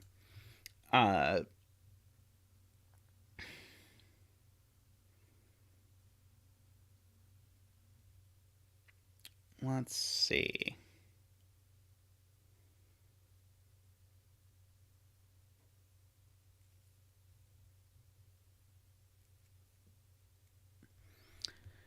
Do I want to pencil mark all of these? Because I think actually there's a... I think I do want to pencil mark all of these because I think there's something going on with this confluence of things that is, I think, going to be helpful, even though this is going to be a little bit painful. So bear with me. 3, 4, 6, 8. 3, 4, 6, 8. That's too few digits. No, it's not. It's the right number of digits. 3, 4, 6, 8. Okay. This one can't be 4 or 6. Because if it was 4 or 6, these would be a 1, which would make one of these a 2, which it cannot be. So this is only 3 or 8. This cannot be an 8 because of the same basic reasoning.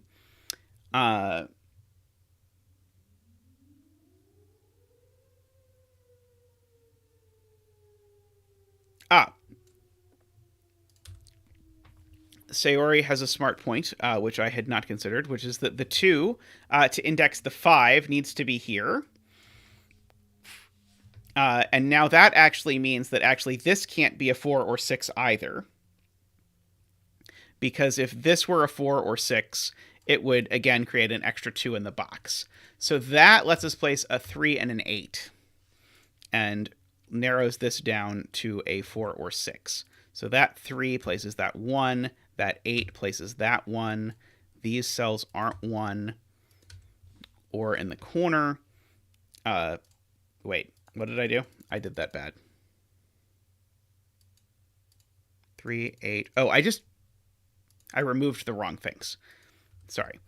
I was suddenly terrified, but no, I just deleted the marks that I meant to keep. Okay.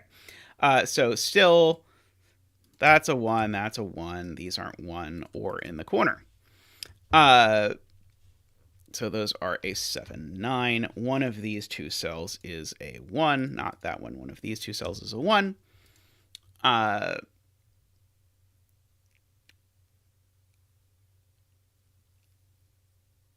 So that's not the 3 anymore. Spoiler, one of these two is the 3 now.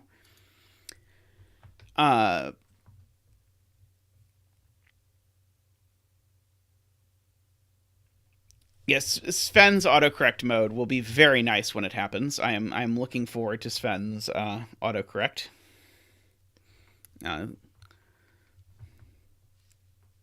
The enter what I meant to do, not what I actually did mode will be very nice.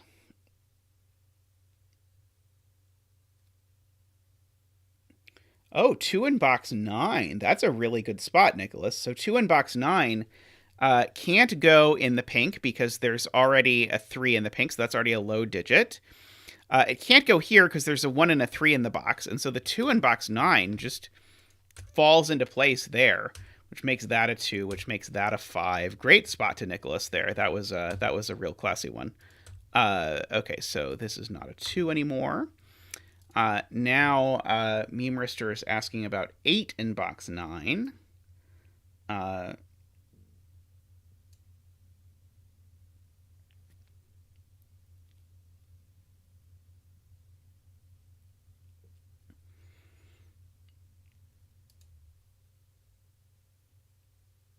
Don't think I understand what's going on with 8 in box 9.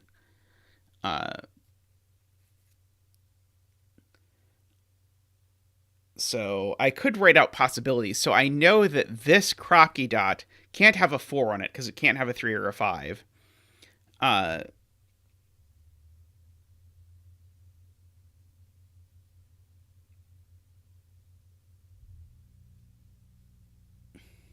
Oh, I see. Okay, so the point is, if I put an 8 in pink, then, well, it can't ever possibly go there. But if I put an 8 in pink, it's going to put a 9 in one of these two cells, and that's not going to work. So the 8 actually has to be on the dots. I didn't get to make fun of those ads. That's a bit of a shame. Are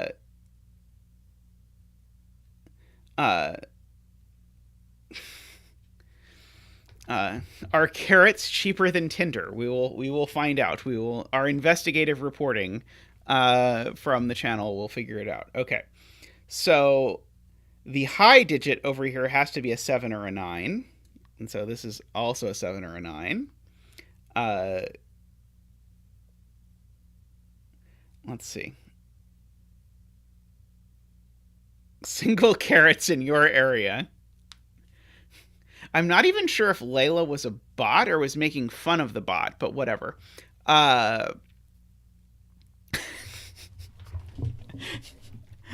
Okay, so the 7 or the 9 is the 9 for this. 8 caret B in column 7. Let's see. If 8 was in caret column 7, then 9.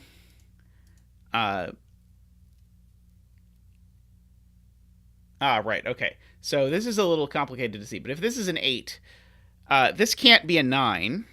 So this would have to be a 7. Wait, no. But then can I just put a 9 over there?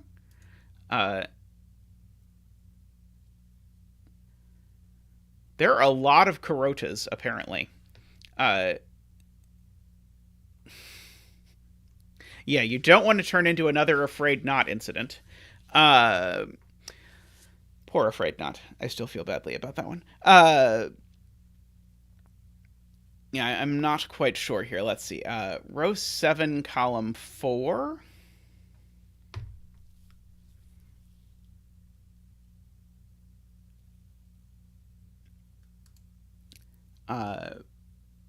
Yes, this also can't be a 9.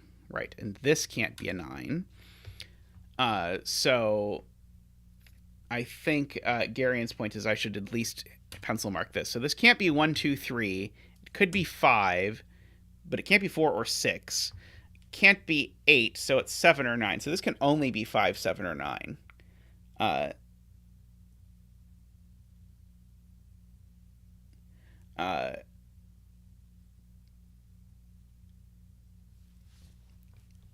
Can the bottom dot in box 9 be a 6, 7?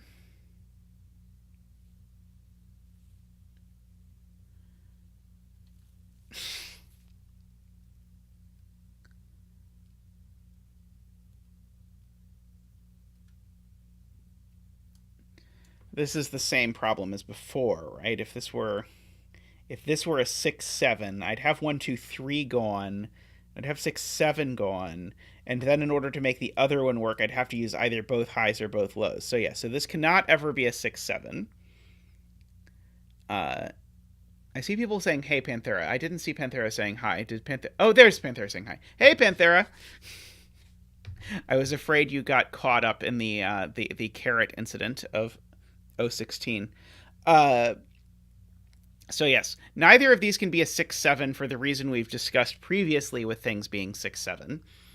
So if these can't be a 6, 7, that means there needs to be a 6 or a 7 in here. Does that do me something?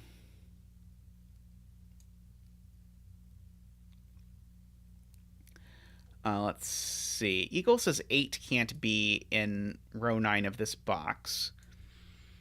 Let's see. Why can't 8 go down here? So, oh, I see.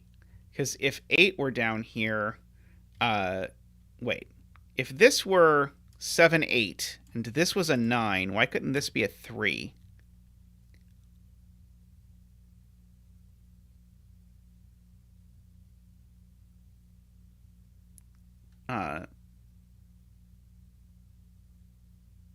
4 in box 9.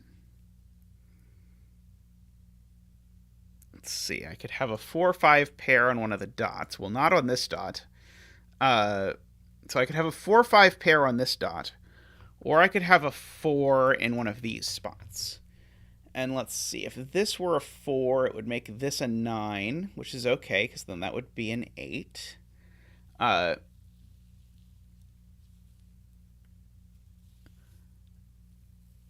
I know that this is from 6, 7, 8, 9.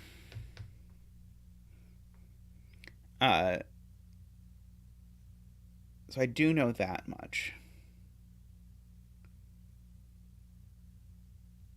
And I know at least this one's not a 9, because the 8 we convinced ourselves can't be over here.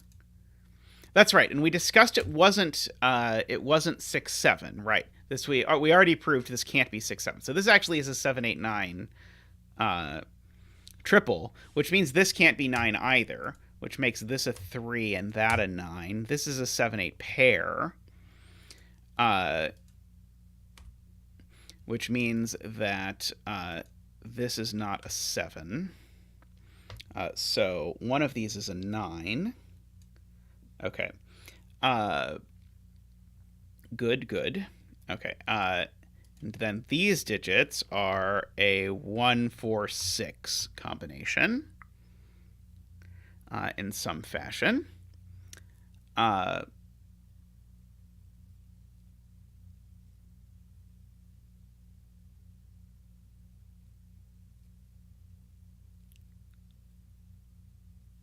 So let's see.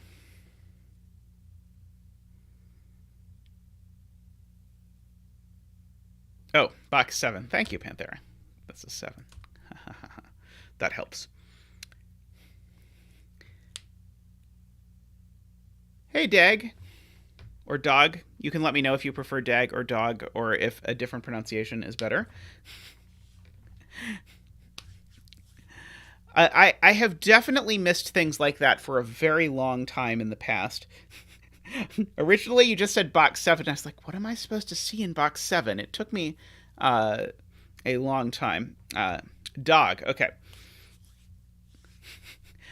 Definitely, this is the weirdest combination of things that we have had. Okay, so the 9 now can't go over here. So we know there's a 9 over here.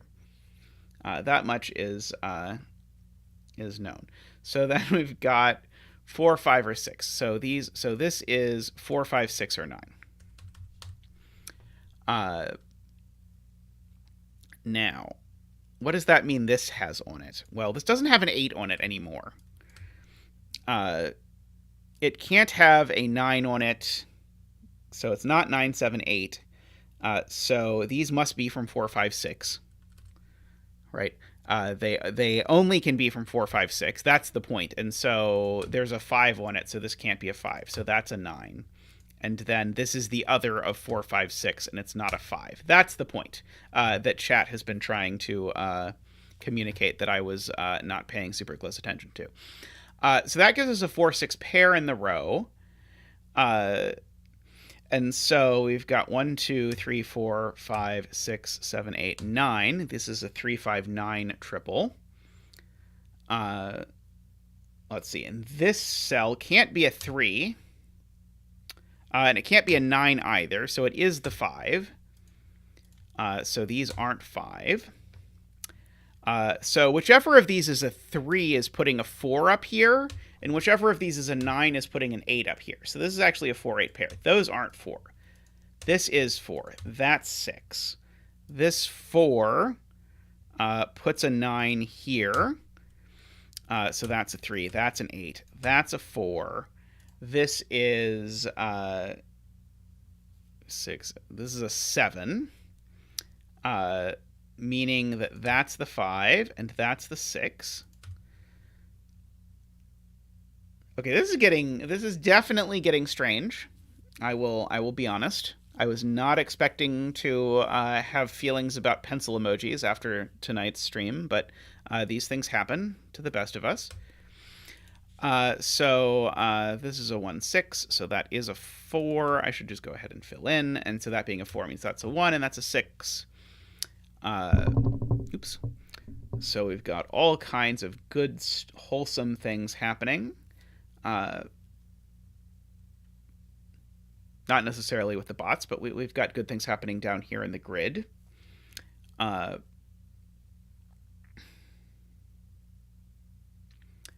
Okay. That's true. The pencil actually works for pencil marks. Is it bad if until now I had never realized that pencil marks were connected with pencil? Okay, so what could this 4 dot be anymore? So I think it could be 1, 5. It can't be 2, 6. It can't be 3, 7. It can't be 4, 8. Oh, and so it's either 1, 5 or 5, 9. It always has a 5 on it, is the point. Those are the only options. And Panthera, I see, is pointing this out in chat. These are a 6. Or sorry, one of these is a 6, because I know there's a 5 there. And so either there's a 6 over here, or there's a 6 over here.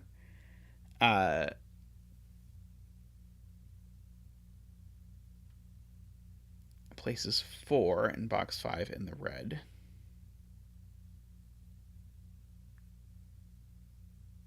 Places 4 and box 5 not in the red, right? So 4 is over here. Oh, and box 5, right. Okay, so yeah.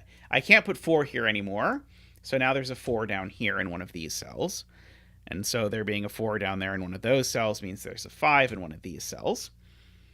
I don't think there are any of them that I immediately know are not 5. The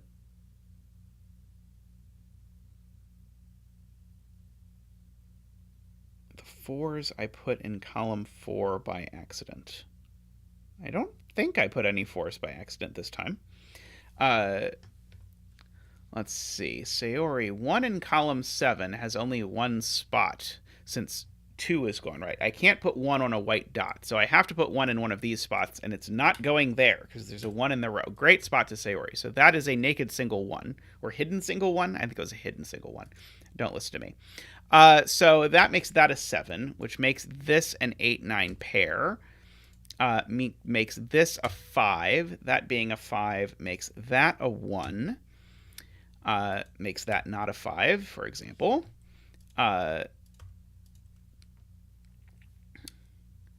So greatly done. So this triple, we can fill it in now. So this is a 1. We've got a 2, 3, 4, 5, 6, 7, 8, 9. So this is a 1, 6, 9. So that makes this a 2, 3, 4, 5, 6, 7. This is a 3, 4, 7 combination. For sure.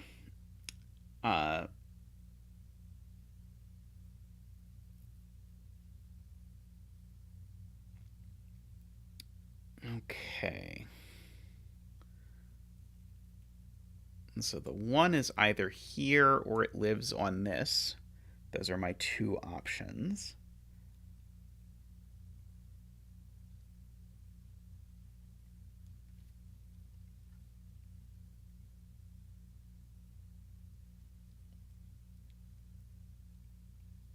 Okay.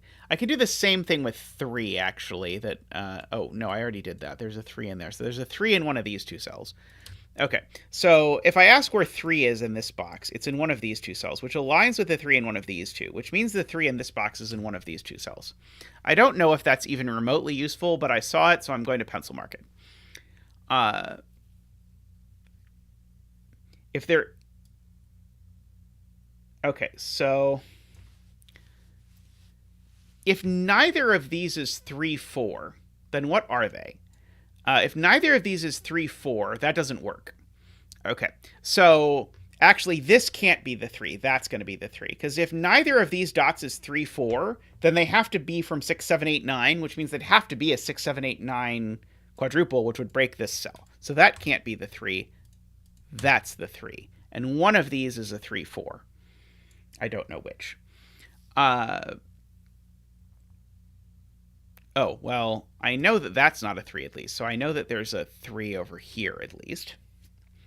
I know now there's a 2 in one of these 2 cells because 1 and 3 have now been placed into the pink stuff over here. Sorry, 1 and 3 have been placed out of the pink stuff. So there's a 2 over there. There's a 1 up here. Oh, I guess that 2 was kind of immediate once I knew that the 9 was over there, huh? Pay attention sometimes. Don't always pay the best attention, but when I do, Uh,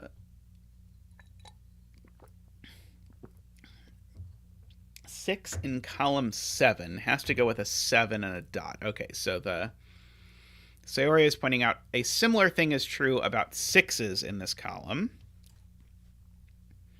Actually, sorry, Sayori has a completely different point, which is that 6 can't go here, and so 6 goes on a dot. Well, it can't go with a 5, it goes with a 7, which resolves that this is an 8 and that's a 7. So I know one of these is a 3, 4, and also I know one of them, well, there can't be a 9 on here anymore, so the 9 in this column has to go here, which several people in chat had been talking about, but there is a 9 there, which makes that a 7. Which means that there is an 8 over here. That 7 also means that that's a 5, which means that's a 4, which means this cell is an 8 or a 9, not a 4 in particular. This cell, I probably know what it is. 3, 4, 5, 6, 7. Oh, it's an 8, which is very helpful. So that makes that a 9, which makes that a 5, which makes that a 2. That being a 2 makes that a 9, and that an 8. That was a very cool sequence of events. Let's see. These digits are 4, 5, 6, 7, 8. These are 4, 6, and 8. That one's definitely not an 8. 4 and 6 are not adjacent to 5, but they are adjacent to 3 and 7. So this is always a 3 or a 7. Let's see. What is the missing digit? Oh, there's a 6 up here that has to be respected. Oh, but if there's a 6 over there, where is 6 in column 7? Well, the 6 in column 7 now has to go here, which I also could have seen if I had been smart and paid attention to the fact that there was a 6 ruling them out, but I hadn't gotten there yet, which means that that's a 7. Means that this is a 3, 4. This I can actually upgrade to real pencil marks. These are a... let's see, I need a 2. We've got a 3, 4, 5, 6, 7, 8, 9. These are 2, 5, and 9, by the way. So if your bet was 2, 5, or 9, you're still alive to win the grand prize. This probably isn't a 5 anymore. 3, 4, not 3. Oh, thank you, thank you. I said the right thing. I just hit the wrong button. Right? I think I said the right thing. Maybe I said the wrong thing and put the wrong button. 2, 3, 4, 5, 6, 7 is what's left here. These aren't 7. These aren't 6. That one's also not 6. So this one is 6. There's something wrong with these pencil marks. Oh, the something wrong with these pencil marks is that 8 is there. So that actually is fixed the 4 and the 8, which is fixed the 3 and the 4, which is fixed the 2. So those are gone. There's already a 3 there. So that's a 7 and a 3. So in fact, actually, all of these are 1, 5, 9. Funnily enough. And that one's definitely not a 5. I also know that because of my fancy powers. Okay. 2, 3, 4, 5, 6, 7, 8, 9. Okay, these are from 3, 6, 8. I know that one's not a 6, so it is a 3 or an 8. These digits are a 1, not a 1. A 2, 3, 4, 5, 6, 7, 8, 9. These are a 2, 4, 7. That one's not a 7. Okay, in fact, that 7 tells me that's not a 7, so that's not an 8. So this is a 2 or a 5, going with a 3 or a 4. Remember, the 2 goes with the 3, the 5 goes with the 4. Let's see. Assuredly, that means something, right? Right?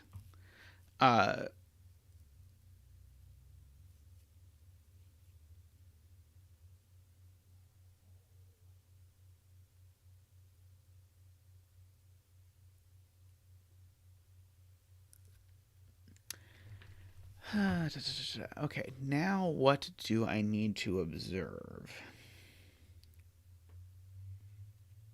Something special.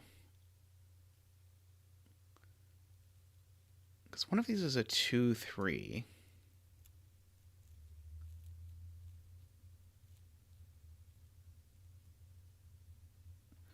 Two, 4 virtual pair in row 3.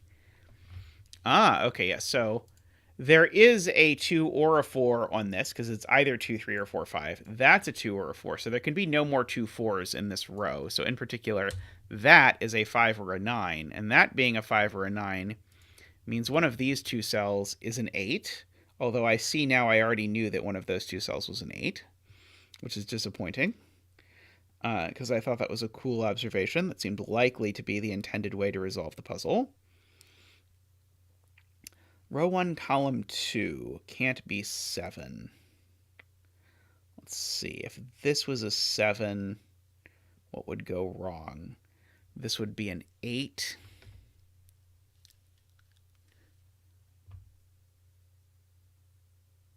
Should make that a 3.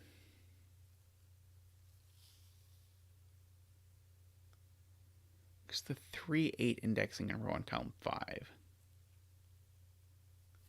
Okay, so this is saying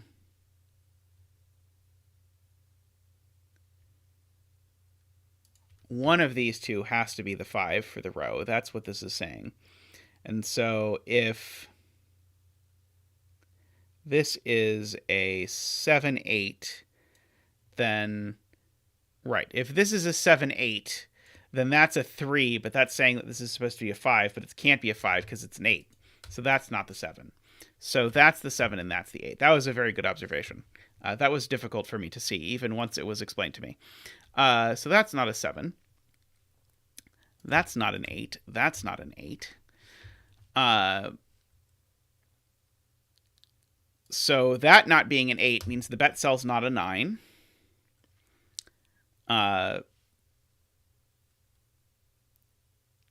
So, yeah, the only places now for 9 are these two.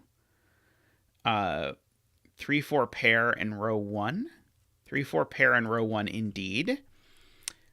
So that makes that an 8, which makes that a 5, which makes the bet cell a 2.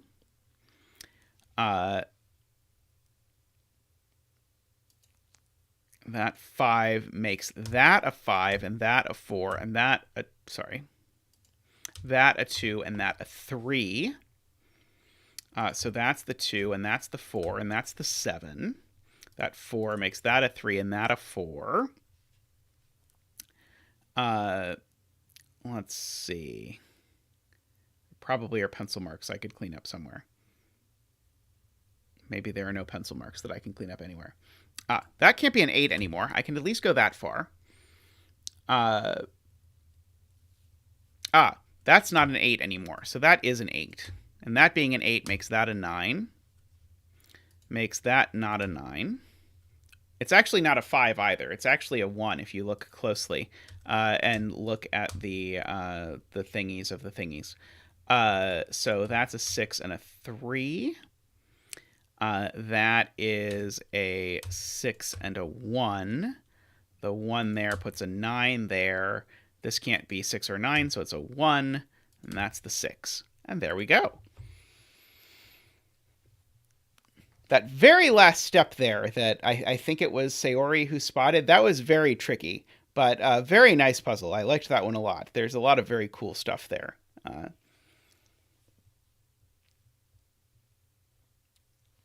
There was much rejoicing. The fact that was observed early that you could not have a 6-7 on a lot of these dots because the 6-7 would break this in a sort of fancy way. I loved that. I really loved that observation and the way it came up, I don't know, 3 or 4 times throughout the puzzle that actually, although 6-7 sounded plausible, it was not going to work. It's funny because previous Kropke 159 puzzles have involved Kropke dots that went through the pink area where you needed to use 6-7 because you couldn't repeat things. Alrighty, I'm going to take a quick break, and when I come back, we're going to have more puzzles. So don't go anywhere. I'll be back shortly.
Welcome back, everyone.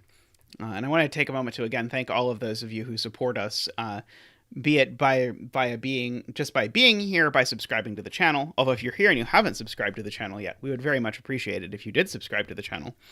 By liking the stream, if you've not taken the moment to like it, YouTube sort of fixates on that, which I know is sort of like an easy thing to not do. But if you could do it, would be greatly appreciated. And especially those of you who have supported us either on YouTube through joining, or those of you who have supported us on Patreon. So if you see the people in chat with the fancy Zeta emotes, or the people in chat, or the people who show up on our sort of waiting screen, those are the people who support us either by becoming a YouTube member or by joining the Patreon. If you're interested in doing either of those, you can either click the join button for YouTube or go to patreon.com/zetamath.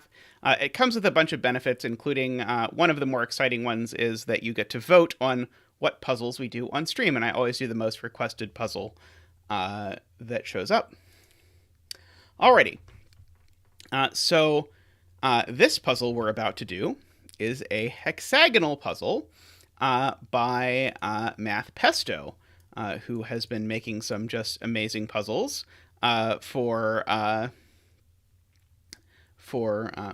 making amazing puzzles for everyone. I just happen to enjoy doing them. All right, so this is a hexagonal puzzle. So the way this works is that every row and positive diagonal, so to speak, needs to have the digits 1 through 9. And Along the other diagonal, we just can't repeat digits. So this does not have to include all of the digits from 1 through 9, but they can't repeat anyway. I believe that is what it means by saying the two diagonals. And we also have these regions, which I believe all have size 9. Although if none of them, or if one of them doesn't have size 9, it's going to get me good. But I believe they all have size 9. They also all have to have the digits 1 through 9 once each. And then we have these lovely little renbon, which people who show up often here know I love renbon. I think they're the best Sudoku constraint ever made. So these are renbon. A renbon needs to contain a string of consecutive digits, but in any order. So it would be fine, for example, for these to be 3, 4, 5, no matter what order they were in. You can never repeat on a renbon. So this is 4 different digits in any order. And then we also have the German whisper constraint, which I also somehow end up doing a lot of, although I would place them a good deal lower than renbon in my personal ranking. Digits along a whisper need to be at least 5 apart. So if this was a 7, this could be a 2, and then this could be a 7 again, and then this could be a 1, for example. Notably, along these whisper lines, you always alternate between a digit that is higher than 5 and a digit that is lower than 5, because of the fact that you have to change by at least 5. And in particular, you can never put a 5 on a German whisper line, which means I am noticing that there is a 5 in one of these cells over here, although there are not, interestingly, corner marks included. So let's see. Can I include that? Oh, I can go back and include for myself corner marks. Sudoku. Actually, wait. It does say I have Sudoku corner marks enabled, but it does not actually show Sudoku corner marks. This is just Penpa being weird. But anyway, so there's got to be a 5 in one of these cells, but I don't think we can do corner marks. We're just going to have to make do. Alrighty. Yeah, corner. Maybe that's why. Maybe it doesn't know where the corner of a hexagon is. But you'd think there would just be more hexagons, but Penpa thinks hexagons don't have corners. That makes sense. Okay. Same issue on a cube grid. Oh boy. Cube grid sounds absolutely terrifying. All right. So, let's start by coloring. So, where does this digit, which I'm going to label as yellow, where does yellow go in this, I don't even know what to call it, this diagonal? This diagonal needs a yellow. It needs to go there. And likewise, actually, we can continue this trick along the grid, because now this cell, where does it go along this diagonal? Well, it can only go there. Oh, it doesn't continue. I am realizing now, because it's not quite symmetric in any meaningful sense. Oh boy, this is going to be a scanning nightmare, isn't it? That's wrong. Oh, sorry. I did do that wrong. Thank you. Blue actually goes here. Sorry. I read it right, and then who knows how I did that. But yeah, blue actually, I need to put blue in the first row, so blue goes there in the first row. And then I could do it one more time with this cell has to go here. Oh, I will, actually. This cell has to go here, because this diagonal needs it. But this cell, notice, it's not blue. It's also not yellow because of this diagonal. And then last, actually, I don't think I know if this one is blue, do I?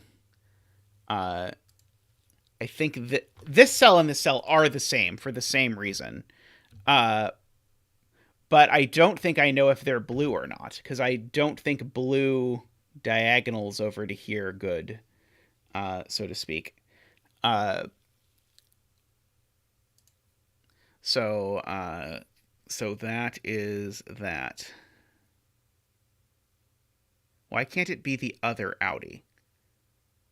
Why couldn't it be red? Oh, there's two Audis. Right. You're right. These two are these two, but I don't know which of them is red. One of them is red. Sorry, the symmetry got broken, and I noticed it, but then uncomprehended it in a way that was not helpful. So blue in this region is quite restricted, I am noticing. Blue in this region can't go in any of those cells. So blue in this region needs to go in one of these two. I have no earthly idea if this is at all the way I'm supposed to be approaching this, by the way. This could all be completely worthless. Yellow in this weird region, I guess, is not as restricted as I hoped it was. Yellow is in one of these three cells along this diagonal. Let's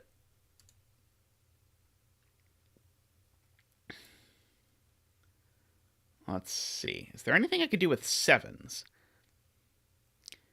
Hey, Tommaso. Welcome. We are attempting to do this Sudoku, which is now hexagonal, which is exciting and also scary.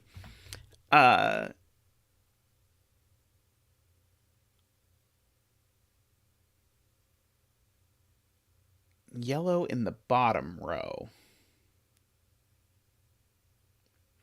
So every row and positive diagonal needs to contain the digits 1 through 9, as well as every region needs to contain the digits 1 through 9. Sorry, I selected one too many cells. Every region needs to contain the digits 1 through 9. And these other diagonals, they can't contain repeated digits, but they don't necessarily need to contain all the digits.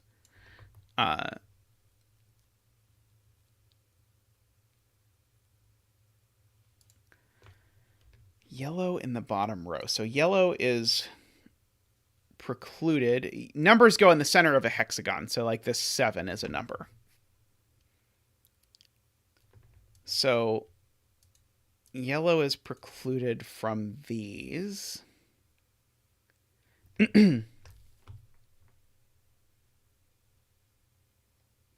Seems like there's a lot of spots from yellow.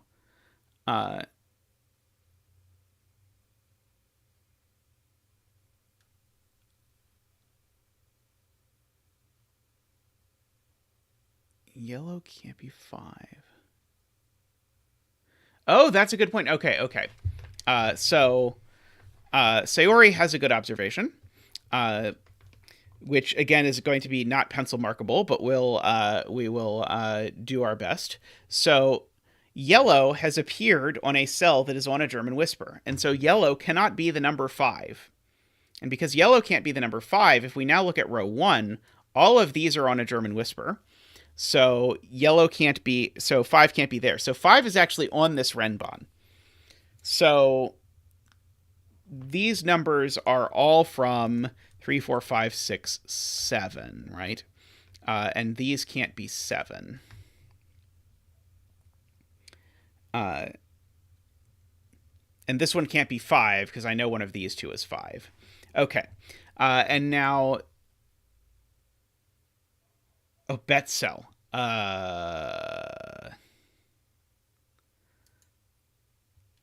Bet cell? Let's see. Let's see if I can turn on shapes to give us a bet cell. Shape. Okay, I've turned on shape mode. So we can now have a bet cell. Let's see. We will make the bet cell there. Okay, so there is the bet cell. So you can guess what value the cell with the cute tree will turn out to have at the end of the puzzle.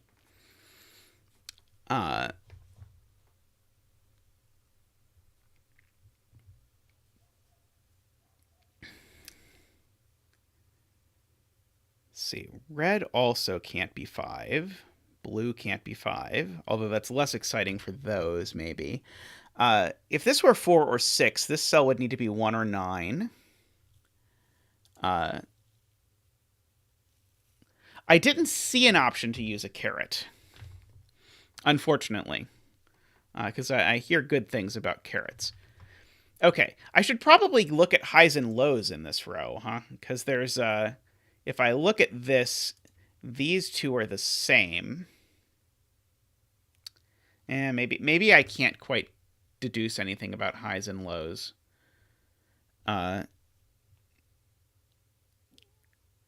Necessarily.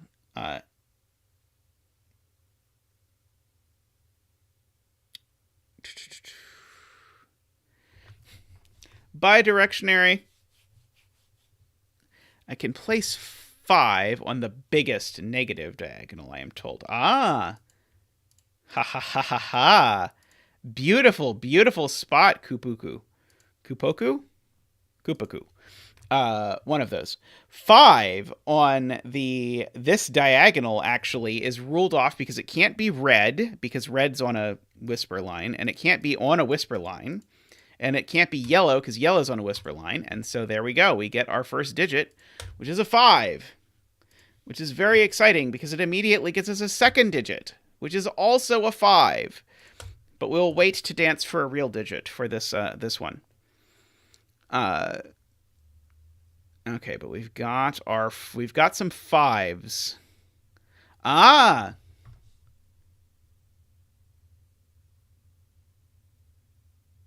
Kupoku. So it rhymes with Sudoku. Okay. I will attempt to do it. Kupoku. Sudoku. I think that's close. I think I'm getting close. I don't think I'm quite there yet, but okay, so I need a 5 in this row. It can't go here. Can't go there, or there, I suppose. Or there. Wow, 5 is surprisingly close to being placed in row 3, just on the basis of that.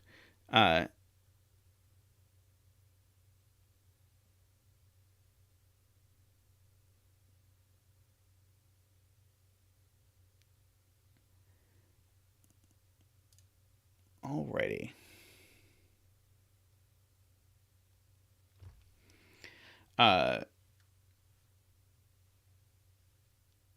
So, am I supposed to ask if this has to have a 5 on it? Yeah, I kind of wondered if that was going to happen. 5 in the region with the 7, I'm now being asked about. Okay, so 5 in the region with the 7. Not any of those spots. Not any of those spots. Right. Okay, so 5 in the region with the 7 actually is placed. 5 in the region with the 7 actually can only go here because 5 is not the same as 7. And so this cell is a 4 or 6, which means that's a 4 or 6. And now being a 4 or 6 means this is a 1 or a 9. And weirdly, we now have a 3, 4, 6 triple on this diagonal. Oh, this is going to hurt. Okay, so we can fill in the remaining candidates for this diagonal because they can't be. So we haven't used 1 or 2. We've used 3, 4, 6. We've used 5. We've used 7, and then we need an 8 and a 9. And right. Garion has exactly the point, which is that we have this 3, 4, 6 triple. The 3 is definitely up here, but once the 3 is up here, this is a Renbon, and so if the Renbon has 3 and 5 on it, it also has 4 on it, which means this is a 3-4 pair, which means this is a 6. I don't know what I did. It was bad. Which means this is a 6. Didn't work that time either. Which means this is a 6. There we go. I got it right eventually. Which means we get to have Zach dance for us. Zach gets to do his favorite 6y dance.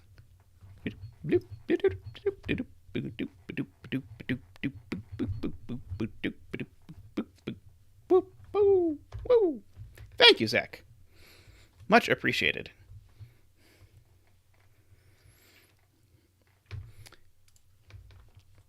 Alrighty, and so that gets us a 1 here. It also gets us a 6 here while we are doing it.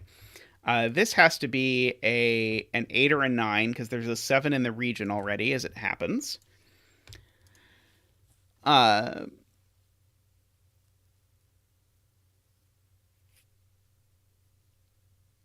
Okay, this being a 3 or a 4 means this can't be a 1 or a 2. This needs to be an 8 or a 9.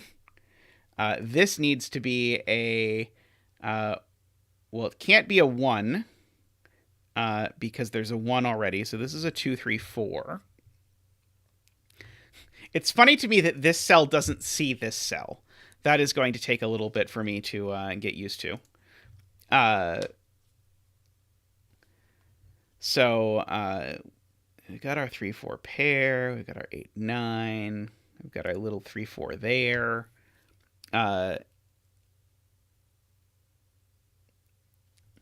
Sleep well, Nicholas. I hope you get some good rest from the week. Okay, so I know this digit is low. Could these still be low? They could if that's low, I suppose. 6 in the bottom region needs to be in one of these two cells. That is a good point.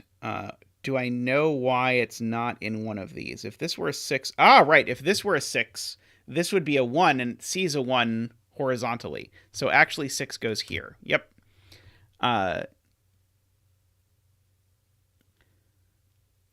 Very nice. Okay, now, does that get us more 6s? Let's see. I think I can de-red the 6s now because I know what...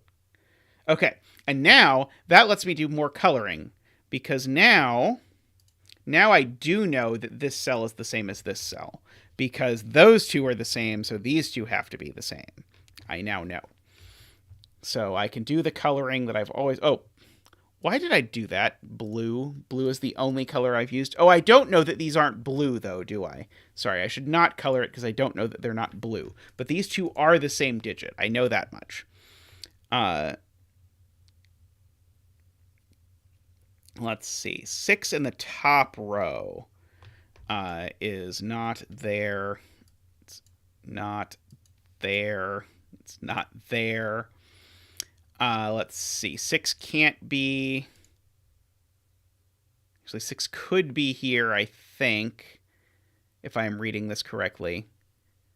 I think 6 could be here. I think annoyingly 6 could be here. I'm trying to look at where... I'm trying to pay attention to, because I can't place a 1 somewhere that could see this 1, but I think there's still a handful. But yeah, it's quite restricted for sure.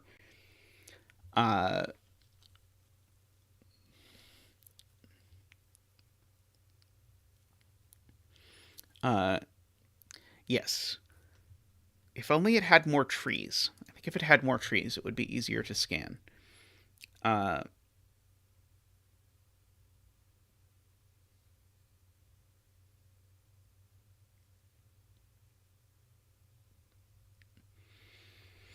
7 is in 2 spots along the negative diagonal. Okay, yeah, so 7 can't be along here. It's not down there. So 7's either there or 7 is yellow. Interesting.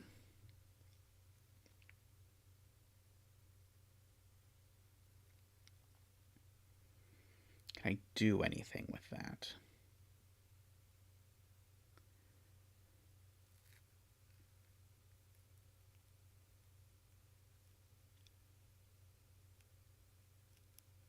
Also restricts 7 in row 4.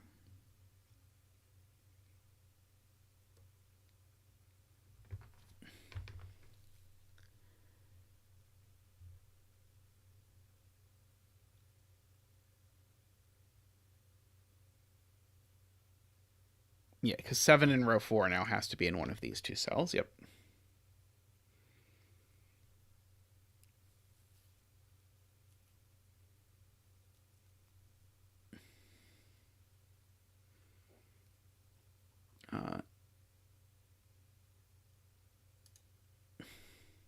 5 is in 2 spots in the solid shape region. Can I get clarification on which region is the solid shape? Is it this one you're referring to? That looks most solid to me, I suppose. These aren't 5. That's not 5. Ah, these two. I think this is the shape being referred to, and I think one of these two is 5 is the point. Yes, okay. I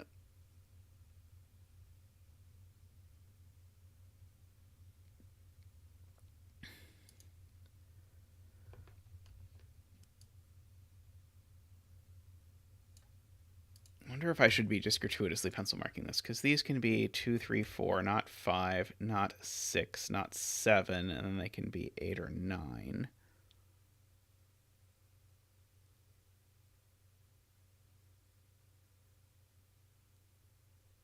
I don't think that helped. I think that did the opposite of helping.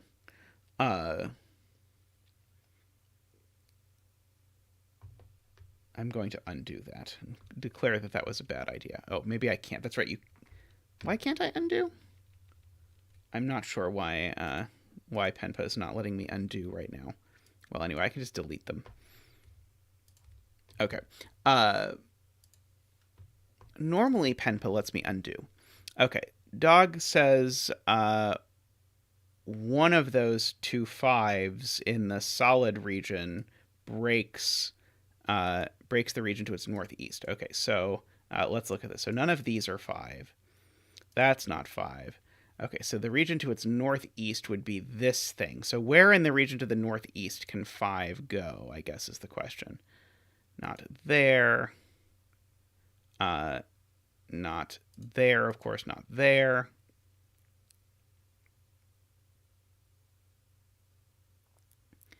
Am I missing places that 5 can't go? I'm sure I am. Oh, yeah. Wait, no, this 5. Oh, that 5 sees there. I must be. Oh, this 5 sees there. Okay. So the spots in this region that the 5 can go are these 3, all of which are seen by this. And so Dog's point is this cell can't be a 5. It would make it impossible to put 5 up here. So that cell is the 5. That is the point, and that is a very good spot. I wonder if that gives us traction on this region. Maybe not. I mean, a little bit. It tells us the 5 is in this strip somewhere. That's a very good spot. Let's see. I need a 6 on this long diagonal.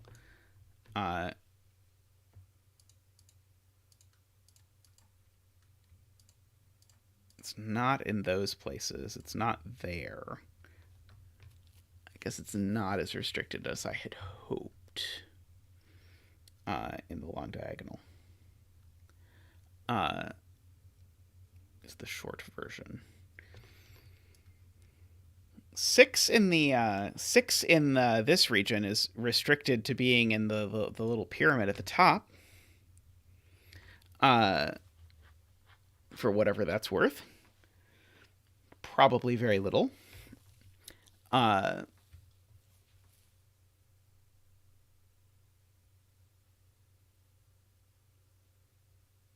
Does yellow see both parts of this 3-4 pair? It doesn't, right? I don't even know that yellow isn't 3 or 4, I don't think. Blue sees both halves of the 3-4 pair. So blue I actually can rule out some digits from. So blue could be 1 or 2. It can't be 3, 4, 5, 6. I think blue could be 7 or 8 or 9. Which admittedly is still a lot of things that could be blue, but at least it's down to only a finite number of options.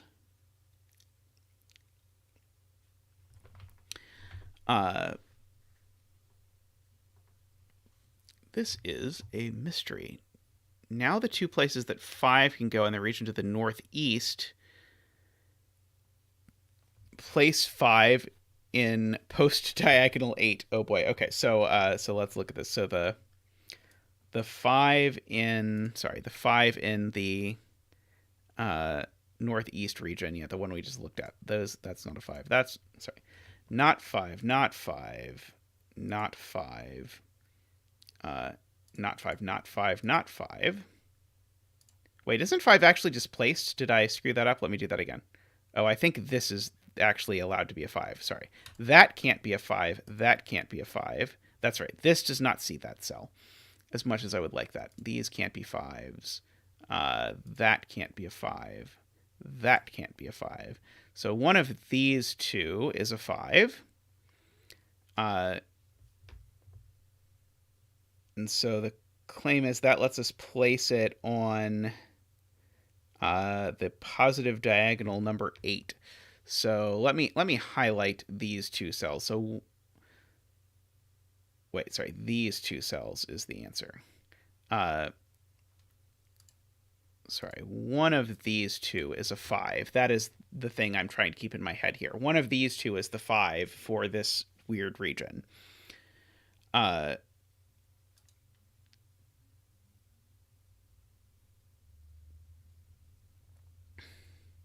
Oh, let's see. Let me look. Dale is talking about 5 in the lower region. Let's see. Can I make any magic happen with 5s in the lower region? Almost. 5 is in one of these. Oh, yes, I can. The fact that one of the two greens is a 5, which admittedly is terrible notation, but the fact that one of the two greens is a 5, and the fact that I know that these two cells are the same, tells me that this is a 5. Which then in turn tells me that that's not a 5, so that is a 5. Excellent teamwork there between various members of chat. Getting that 5 combo. Yeah, you were completely right. In concert with the help from other members. Let's see. So now I need a 5 in this row. Is that going to be placed? It's not going to be there, there, or there. It's not going to be there. God, I have just no intuition for this geometry at all. Oh, it is seen by that 5. Oh, that one's seen by that 5. So one of these two is a 5. But I don't know which. Well, let's see. Dog says 5 in leftmost column. Okay, so not in those places. Not in those places. Not there. Let's see. Not there. Not there. It's that one again. Yeah, maybe I should just highlight all the remaining spots for 5s. I don't see why it couldn't be either of these that's a 5. I can highlight those. Okay, so let me highlight those two cells. So one of these two is definitely a 5. Positive diagonal 8. Let's go back to positive diagonal 8. So that is this. Sorry, that's this diagonal. Okay. So per add 11. So not a 5, not a 5, not a 5, not a 5, not a 5, not a 5. Oh, and not a 5, not a 5, because they're on a whispers line. So that's a 5. Very good. Okay, and so that is going to resolve. So thank you, add 11, for that. So that's a 5, and so now that's a 5. Which is very disappointing. You always hope when you have a length 4 Renbon, you discover it doesn't have a 5 on it. That is much better. Is that all the 5s? No, we still need a 5 in this row. So the 5 in this row can't be there, can't be there, can't be there, or there, or there. Can't be there, can't be there, or there. So the 5 in row, whatever row this is, row 4, is here. And I now think we have all the 5s. Although don't quote me on that. It may turn out that we are missing like 3 5s or something. I don't know.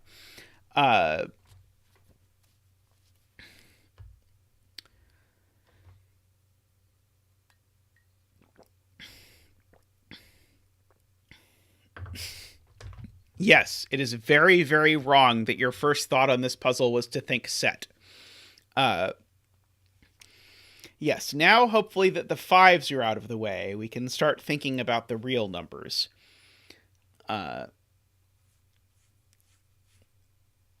Yes, this would be much better with disjoint. That would definitely help. Boy, how lucky are we that the 5 didn't randomly land in the bet cell.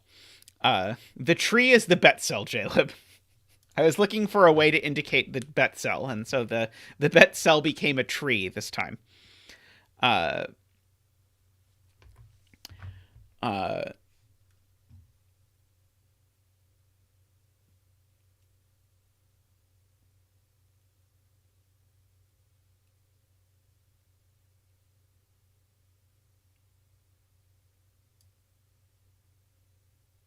okay, so blue in this region actually is quite restricted.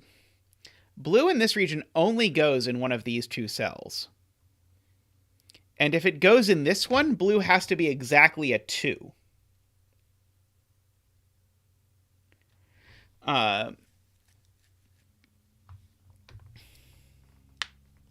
Garion, please don't will into existence hexagonal chaos constructions. I fear for my sanity with that. So if this is blue, it's exactly a 2, which is very suspicious. Otherwise, this is blue. Hey, Chip.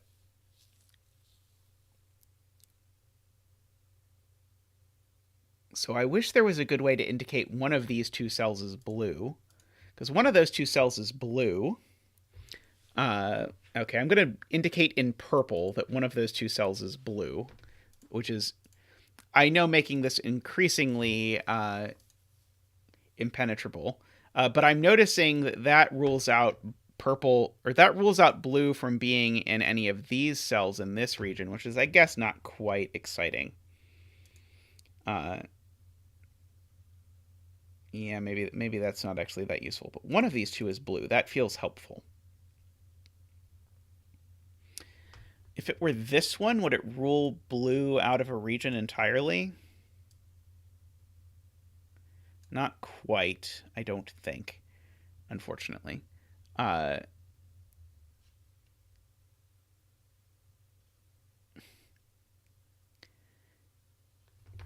don't even know what anti-knight hex means. Blue isn't 1 by that. Okay, blue is not 1. That's a good point. So neither of these cells is able to be 1. SPQ is great at noticing when a weird, terrible zeta deduction actually has some consequence involving the commonality of these two things, but neither of these cells can be 1. And so blue is not 1. Oops, not 1.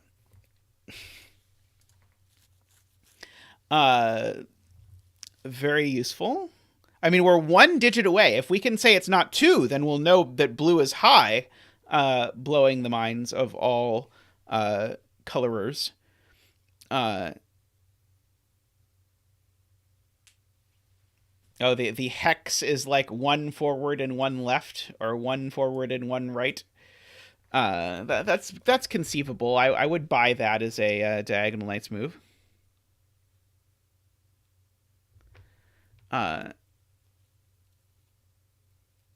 Insanely good feature on CTC. That's always good to hear.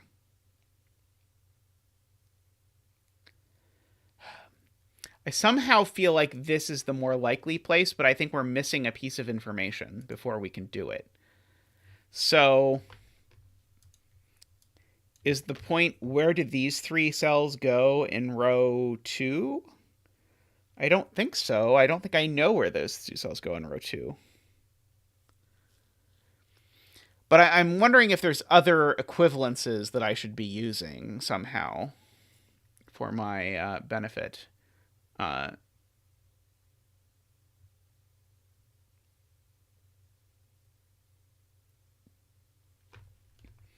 Let's see. On this diagonal, I know that I've got 2 highs and 2 lows there. So that's 3 highs and 2 lows. That's 3 highs and 3 lows.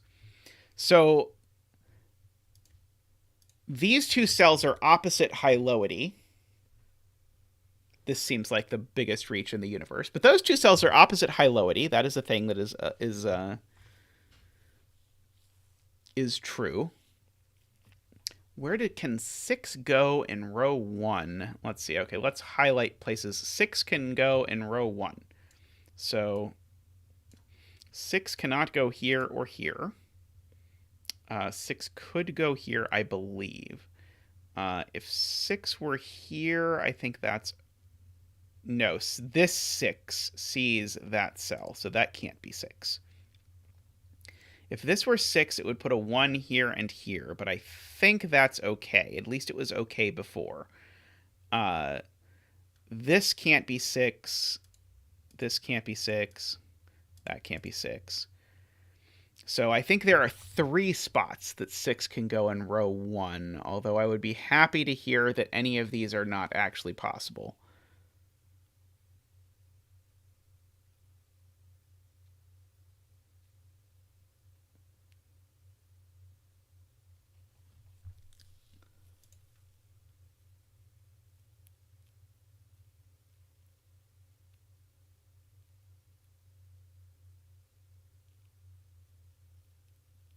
Yeah, the root symbol is a bit annoying as far as these things go. Garion points out it means yellow isn't 1, which we also knew from the fact that yellow is on a length 4 Renban with 5. But the 6 being up here definitely has a 1. Okay. So people are suggesting basically counting highs and lows. So I know that this is 2 highs and 2 lows. So this is 2 highs and 3 lows. So could these both be high and let yellow be low, or could these... Well, these can't both be low. But could they be one of each?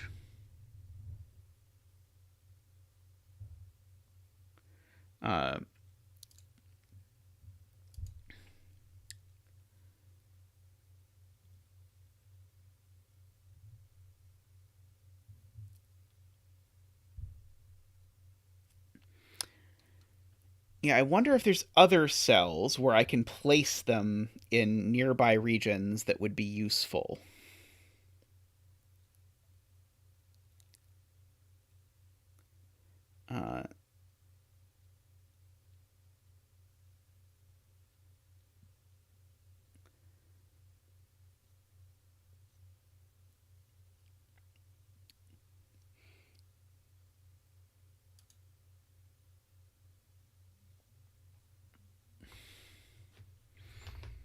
Being a 2, 3, 4 is interesting.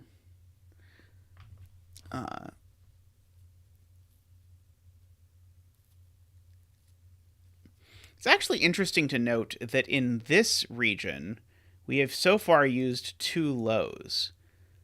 So there are only 2 lows left in this region. This one can't be a 4, even if it is low. But,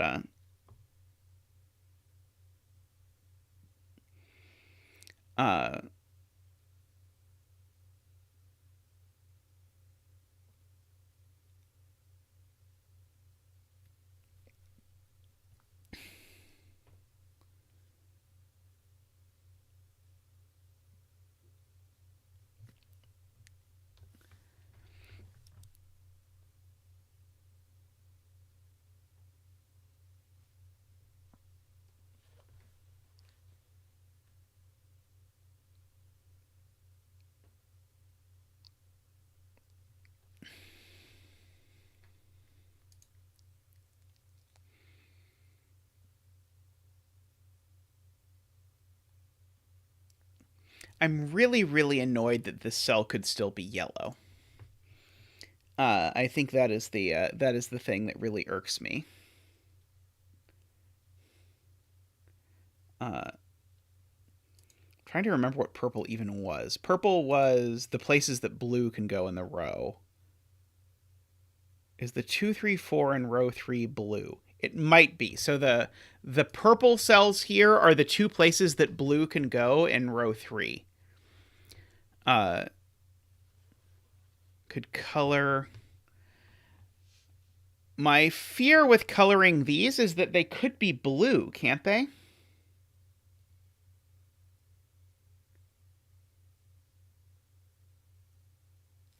So these are definitely the same.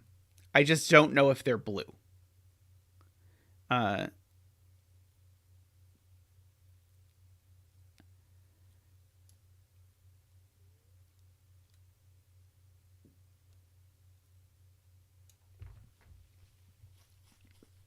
let's see. Sayori says this giant negative diagonal has the last 8, 9 here on this whisper.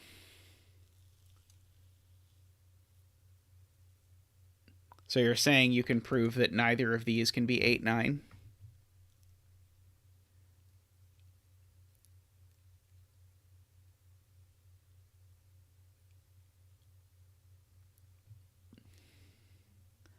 Are there any cells that see... There got to be cells that see both of these.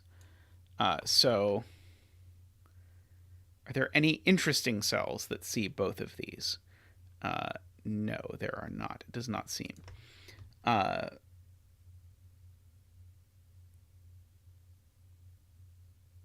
Improve the short whisper can't have a 6 or a 7 on it. Can't have a 6 or a 7. Okay, so okay, so it's got an 8 or a 9 on it, right? It needs to have a high digit. It can't have a 6 or a 7. So it's got an 8 or a 9. So this digit and this digit are not 8 or 9. Okay. Neither of them can be 5 either. Let's see. So actually, neither of them can be 6 either. So there are 1, 2, 3, 4, or 7.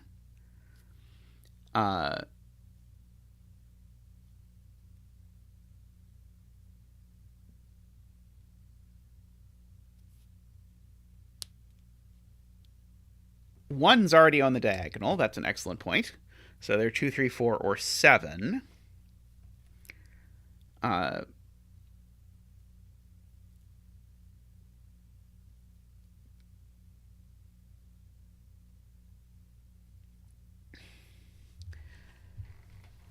Okay, so this is very interesting because if so we're pretty close to having a triple now.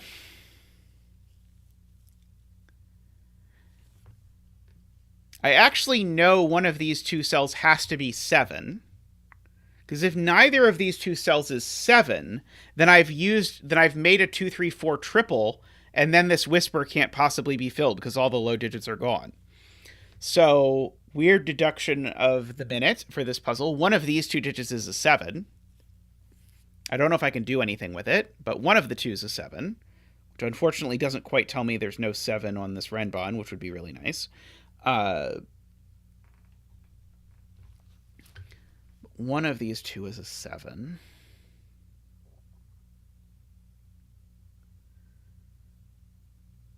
If this is a 7, does it somehow make this whisper really difficult? I don't think so. Yeah, one of these two is a 7. That was the point.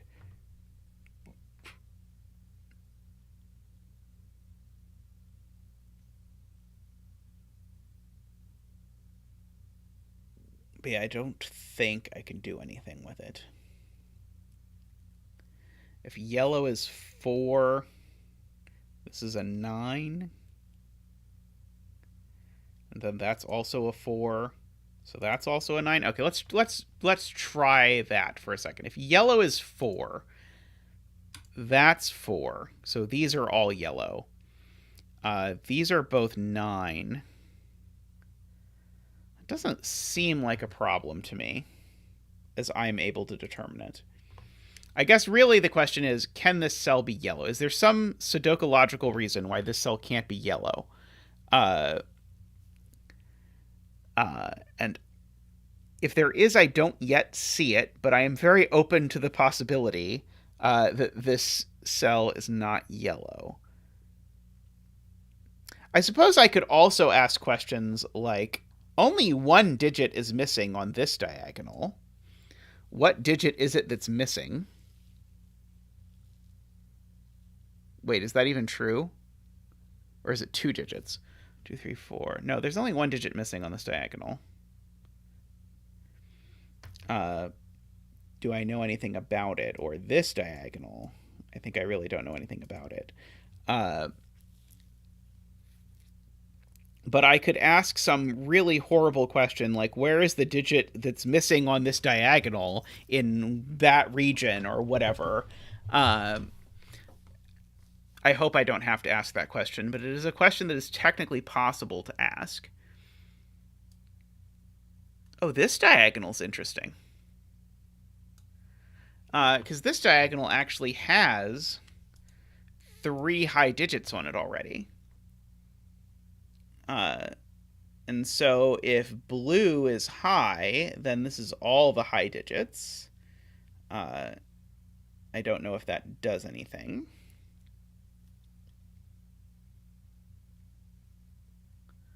To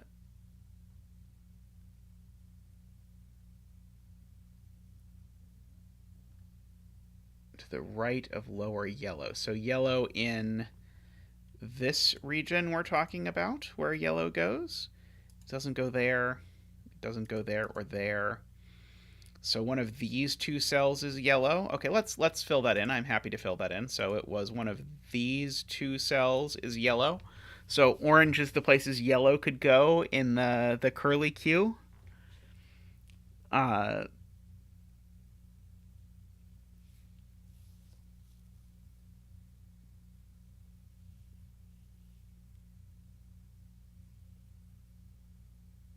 Oh, if blue is low, it's still 4 high digits. Okay, interesting. Okay, so let's go back to this. So this diagonal, we've got 3 high digits already.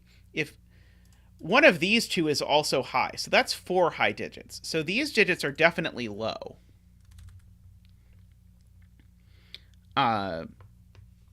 Is the point, because of these 2 cells being opposite parity. One of those is high, one of these is high. That's a 6 and that's a high. So these are all the highs. There's a 5 already. So these are for 1, 2, 3, 4. That one's not a 1 because there's a 1 in the region already.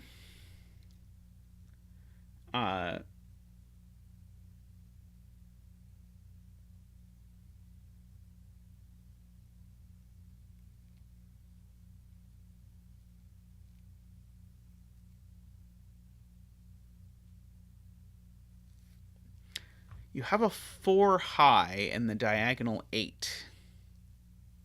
Oh, sorry, you have 4 high. Okay, I see what you're saying. You were saying the thing I was just explaining. That, yeah, one of those is high. Okay, so if one of these 2 is yellow, it tells me this cell isn't yellow. That does not seem useful. It tells me this cell isn't yellow. That doesn't seem useful either. That's not yellow. I don't even know that yellow is not 7.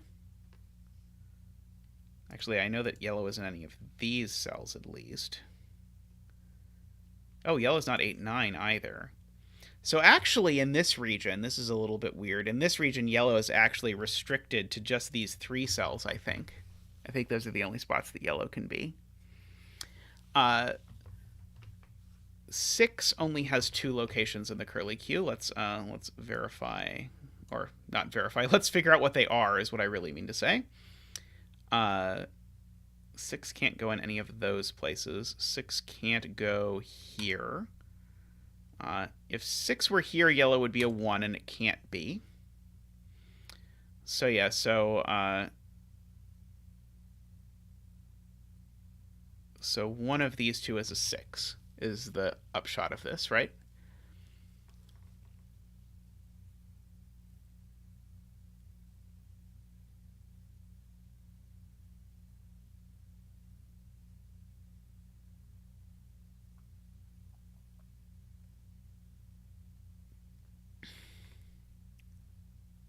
Can I do a similar thing with highs and lows in this row that I did with the blue over here? If I allow myself let me allow myself to mark these two.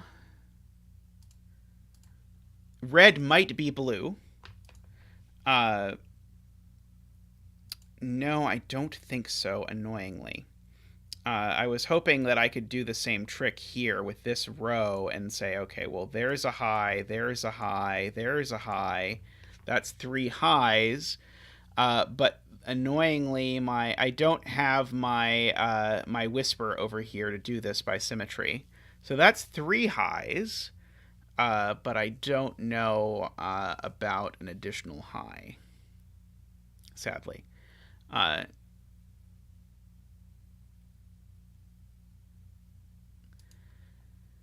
Yeah, I mean, we could just clear off the coloring and try and highlight everywhere that could be a 6 and just see if we can chase it.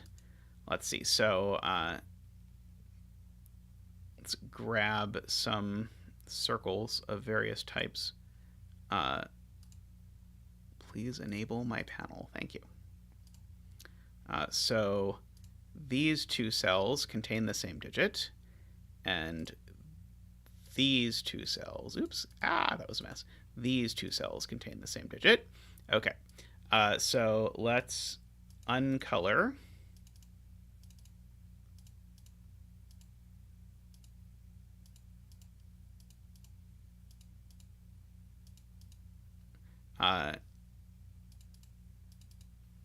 Okay, so cells that definitely are not 6 or already contain a 6. So these are definitely not 6 or already contain a 6. Likewise, these are definitely not 6 or already contain a 6. These are not 6 or already contain a 6. These are not 6 or already contain a 6. Likewise that one. Likewise that one. Oh, I tried there to denote that in a useful way, and I did not succeed in doing that in a useful way. That's not 6. These are all not 6. Let's see. These aren't 6. Sorry, I meant to do... Oh, I don't know why it's not drawing it in gray like I told it to. Oops. The circles are multiplying. Okay, well, we're going to just give up on that one. So now we have to look and see if we can see any commonalities. Oh, there's already a 6 in this region, so that's not a 6.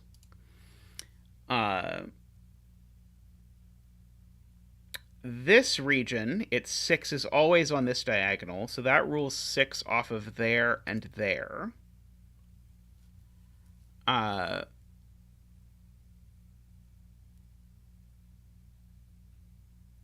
Oh, do I have more 6 diagonals that I have not done? I just did a fancier one.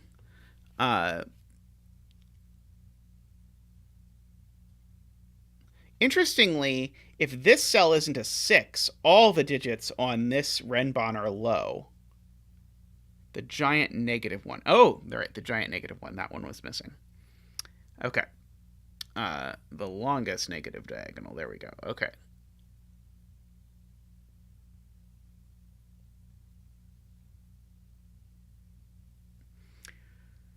So, are there any more cells? Row 4, column 3.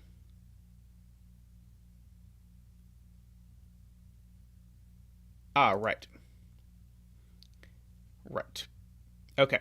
So this can't be 1 because can't be 6 because it connects to a digit that we know isn't 1. Now this cell can't be a 6 because it sees both positions for 6 in this region, so that's not a 6 anymore. Let's see, row 3, column 7. 1, 2, 3, 4, 5, 6, 7.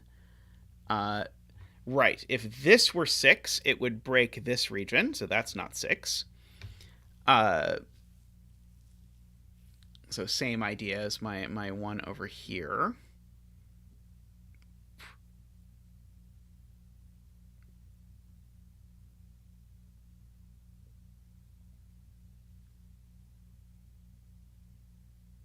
The third positive diagonal has only one spot for 6. Aha! Yes. Beautiful. Okay, the third positive diagonal. Okay, and that's going to be great. Okay. I think Garion has gotten it for us. This diagonal now only has one spot for 6, and it's here. Which we can go ahead and do that. And that's one of the diagonals that definitely has a 6, just to reiterate. So that's not a 6, that's not a 6. Okay, so this is a 6 now. And so now there is no 6 on the Renbon.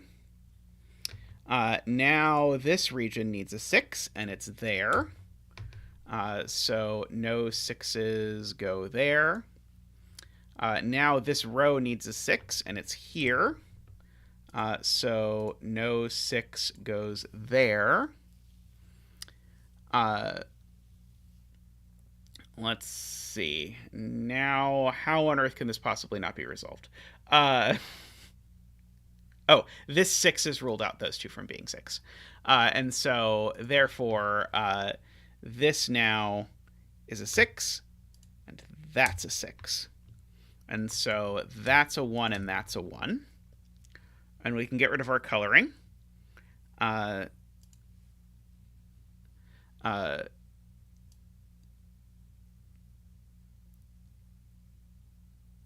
I feel this counts as a Sudoku, doesn't it? This definitely is a Latin square-based puzzle. Alrighty, so we know... so the thing that I was excited by there is that we now know that this Renbon doesn't have a 6 on it. And so it is now 2, 3, 4, and 5, which means that this isn't a 7 anymore. Which also means I can bring back my coloring. These two were yellow before. These two were blue before. Okay. Let's fill in some more things. So this can be 7, 8, 9. So now I've used 3 lows. So this has to be the last low. And it can't be a 4. So this has to be high. So blue is high. So this is 7, 8, 9. It is not blue. Okay, right. One of these is a 4. I don't know which.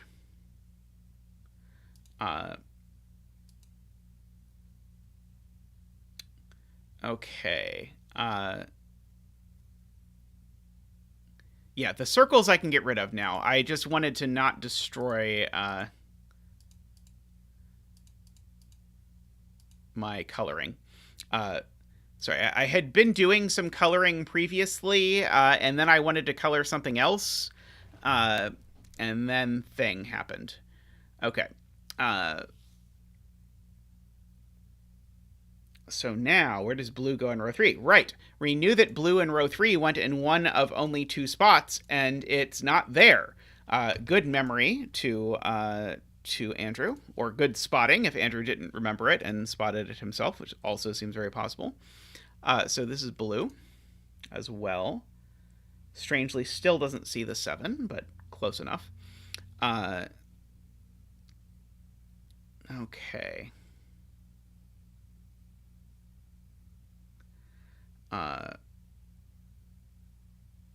Okay. There's a 2, 3, 4 triple down here, so these digits are the remaining ones. They are 1, and then we've got the 2, 3, 4, 5, 6, and then 7, 8, 9. This one's not a 1. I'm kind of wondering if we should be coloring high-low, but it seems completely silly to do in a puzzle with only the world's tiniest Renbon, but who knows. These ones... these ones must do some work, right? Maybe not. Maybe they don't see this cell at all.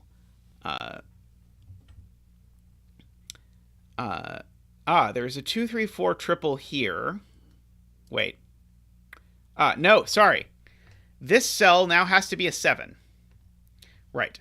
Because remember we said these cells can't be 2, 3, 4. Because if they were 2, 3, 4, then together with that they'd be 1, 2, 3, 4, and this whisper would be unfillable. So this cell now is a 7. Good eye for things that we have seen before and then forgotten about. So this is not an 8 or a 9. It is a 1 or a 2. I feel like I should know which, but I don't think I do.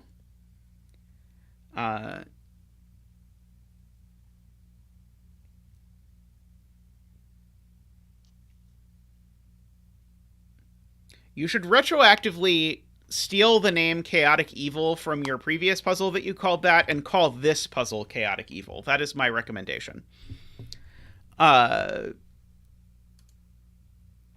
feel somehow this is far more chaotic than the previous one.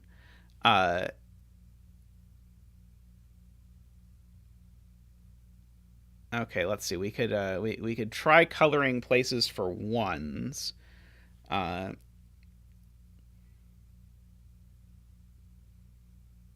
Would really rather avoid that since we now actually have.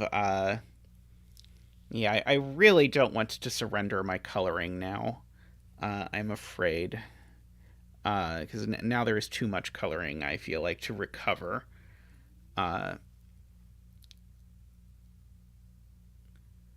Blue in this region actually only goes a couple places. Blue in this region actually only goes in one of these two places. Let's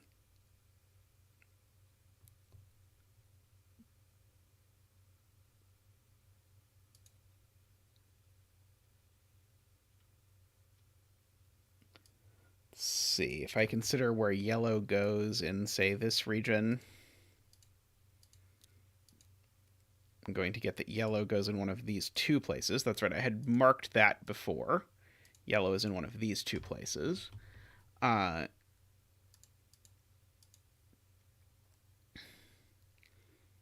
now let's see.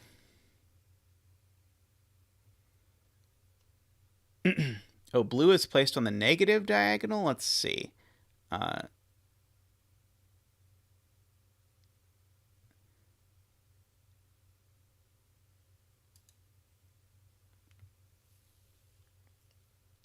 don't quite... Neither of these cells sees blue, right? Yellow in the region with a given 7. Yellow's not there. Yellow's not there, there, or there. Yellow's not there or there. Okay, so yellow is in one of these two cells. So one of these two cells is orange. Which gives us a weird X-wing on oranges, I believe. Blue is placed in the region with the 7. Okay, let's try that. Okay, so not there, there, or there. Not there, not there.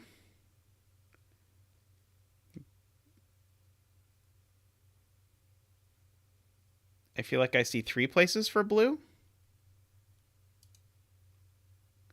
Ah, this orange sees both oranges. Good point to Andrew. Okay, so this orange, not orange. Because this orange sees both of those two. Okay, so this is now officially yellow.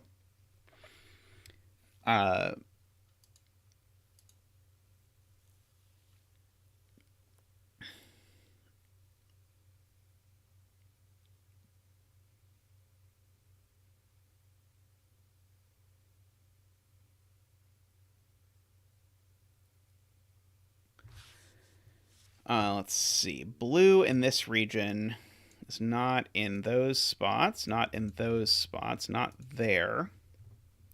So blue in this region is in one of these two spots. So one of these two is blue.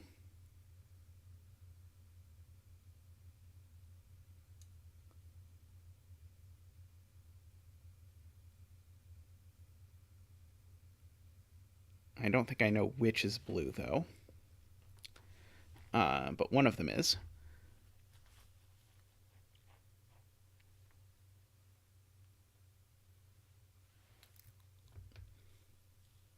Row 3, column 6 must be yellow. Row 3, column 1, 2, 3, 4, 5, 6.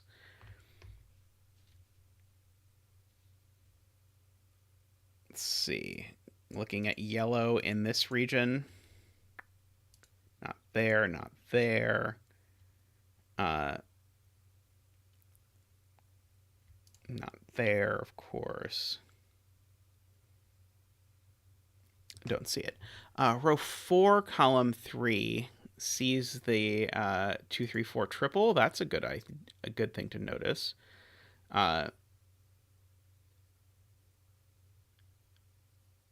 Right. This does see a 2, 3, 4. Okay, good. Okay. So this sees the whole Renbon, this cell. So, I guess also it's across from a low digit, unfortunately. But anyway, this is an 8 or a 9 for sure because of the thing.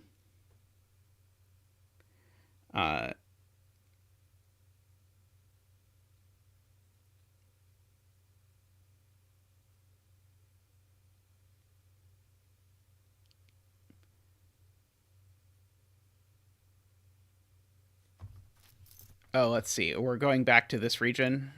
So not there, not there, not there from the diagonal, not there from the diagonal, not there because it's not 8 or 9, not there from the diagonal, not there or there. Okay.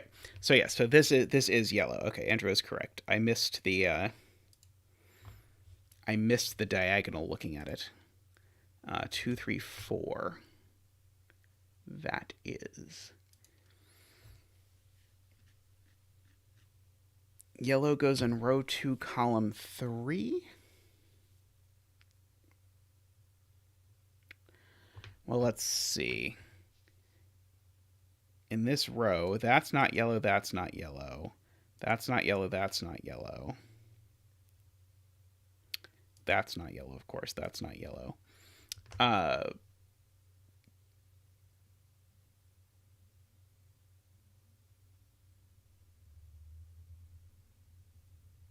Last positive diagonal below 5. Yeah, that's the problem. They could be the same. I don't actually know that these are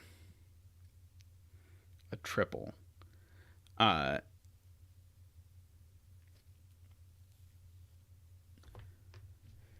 slowly encroaching on this whole area.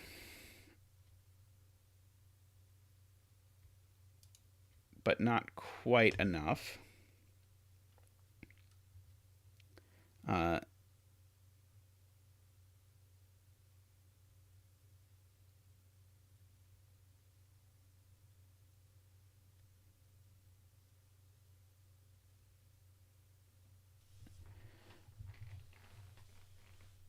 Row 3, column 4 is equal to row 8, column 8 by the diagonal.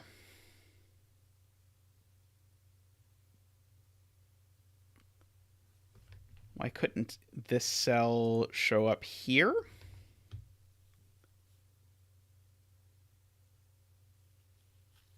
Two places for yellow in row 9.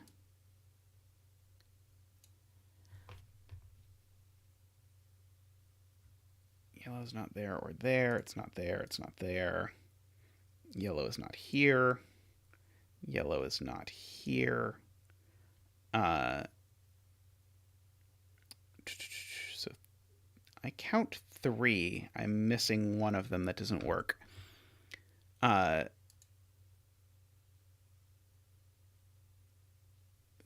8th negative diagonal.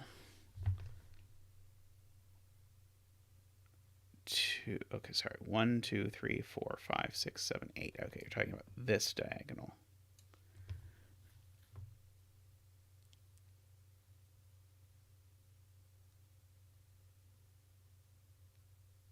I don't know what we're talking about. I'm sorry.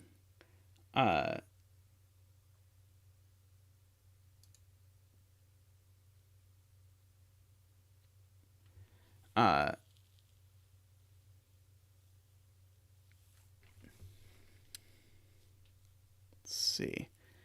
Bottom row, right of 5 is the only one on the positive diagonal that can be yellow. Let's see. Okay, so let's look at this diagonal and let's unyellow things as they can be unyellowed. Okay. So not yellow, not yellow, not yellow. Not yellow. Not yellow. 5s aren't yellow. Row 9, column 8 sees yellow. Oh, sorry, that's about something different. This can't be yellow because it sees yellow.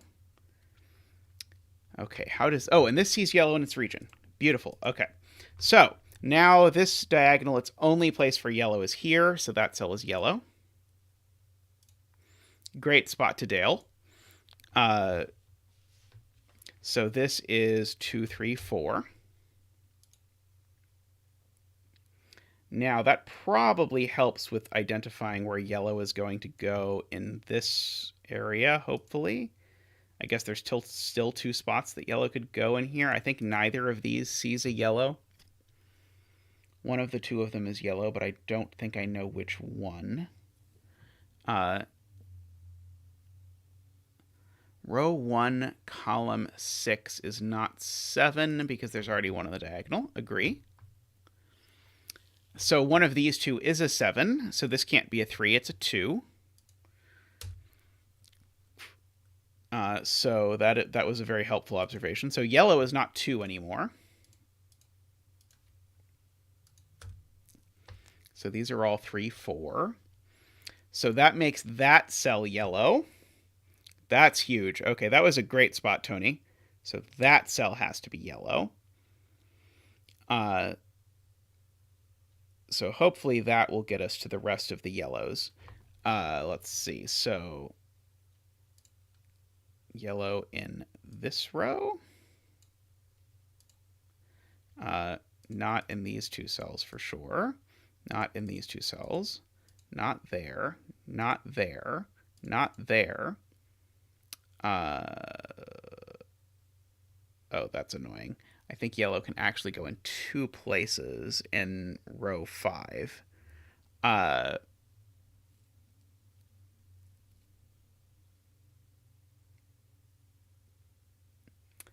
Okay, there's already a yellow here. In this row... in this row... Let's look for yellow in this row. This row... Okay, so not there, not there, not there or there, not there or there, not there or there. Right, okay, so in this row, yellow only goes here. So that should get us there, hopefully. That's the only place for yellow. As much as it looks weird, that is the only place for yellow in that row. So that's going to finally resolve our pair of oranges, which were the places that yellow could go in this region. Yellow is going to have to go here now, and be 3 or 4. And now probably this last row we can do, because can't go here, here, or here, or here, or here, or here, or here, or here. Right, yellow goes here. Okay. And I think that's the last yellow.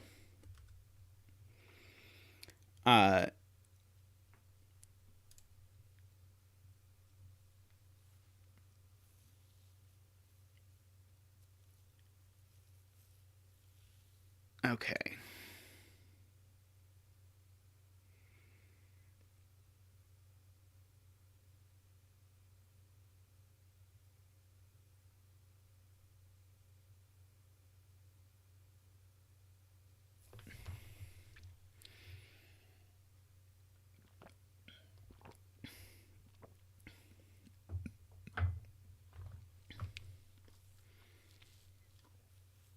Taking a moment to scan to see if anything jumps out.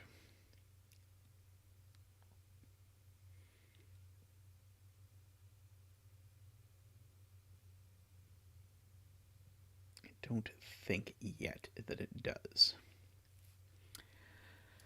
Would love for one of these to see a 2, 3, 4 triple so that I would know that it was not 2, 3, or 4, but I don't think that I am that lucky.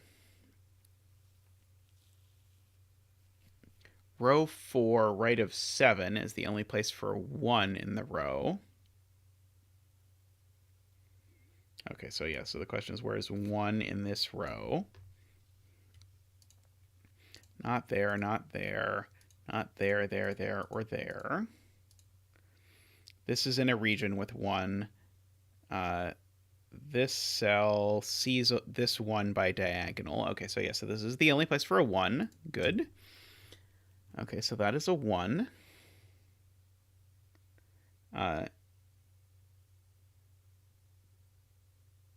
This one? Yeah, it definitely has a 2, 3, or 4. That we knew. Let's see. This 2 does sneak down and see that.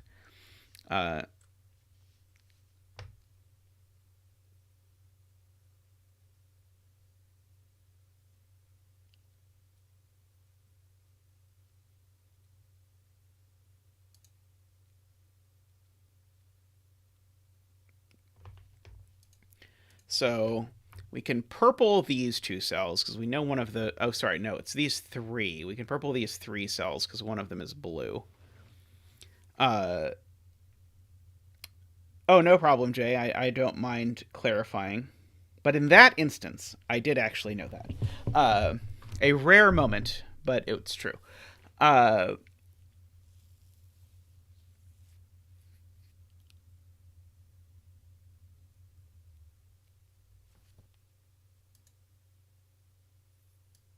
Yeah, blue could be this 7, I believe.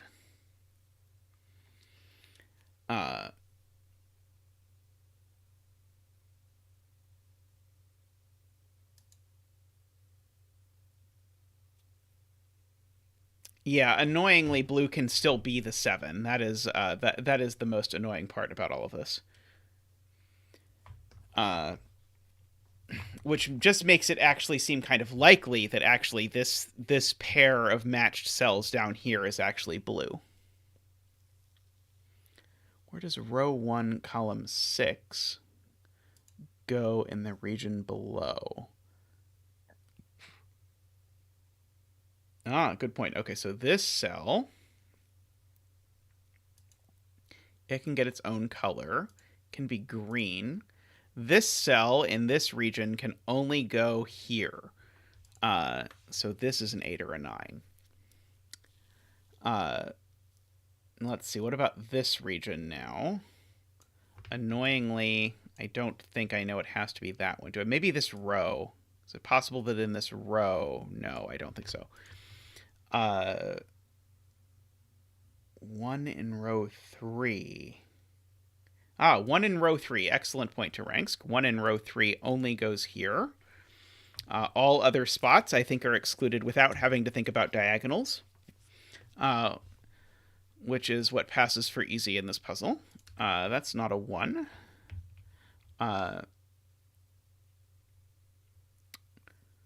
Okay.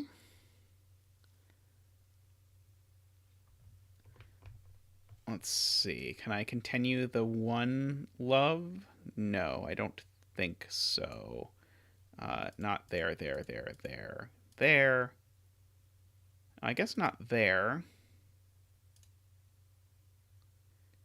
But I think it could go in either of these 2 places, I believe.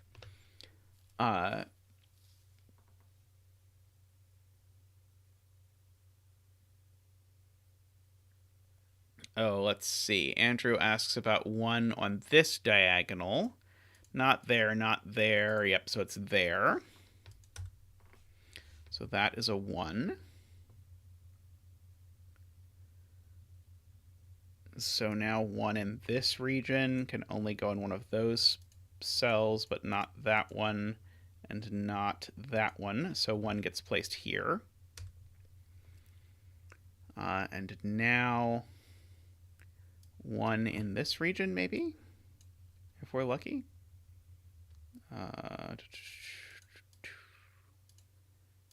Nope, I don't think so. I think 1 can still go in either of these 2 places. Let's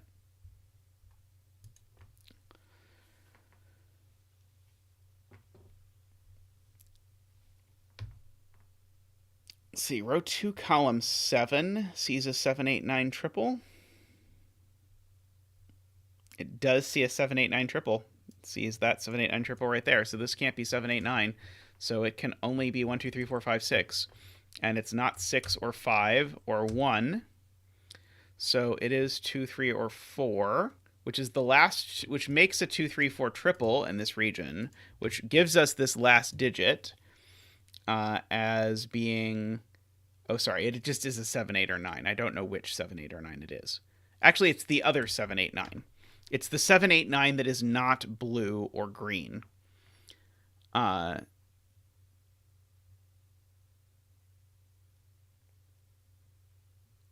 So this region now is sort of figured out. So now this is a 2, 3, 4 for the row. Sorry, for the whisper. It can't be a 1.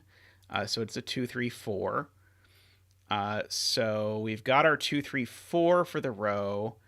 And so I think this is now an 8 or a 9 for the row, right? We've got 1, 2, 3, 4, 5, 6, 7. Yep, it's the other 8 or 9. So that gives us an 8-9 pair in this region, which is now going to tell us what blue is. No, it's not. It's going to tell us that these are from 2, 3, 4. However, which is nice, which is going to tell us that this is 8 or 9. And so this is the 8 or 9 in the region that's not green, so this has to be green. Because that's an 8-9 pair inside the region. So that's very helpful. I kind of want to give the other one a color. So this one's not green, so this one has to be green. I'll go ahead and give the other one a color. Wait. Maybe I can't quite do that, because I don't think I know if this is blue or not. Yeah, I don't know if this is blue or not. This could still be blue. That's the problem. Let's see. This region is missing what? It's got an 8 and a 9. Okay, this region is missing a 7, and then one of 2, 3, and 4. That's okay. Okay, this row is missing one of 2, 3, 4, so that's going to go there.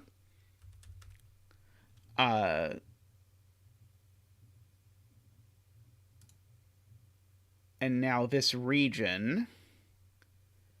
And then that means that this digit's a 7, because now this region is only missing a 7.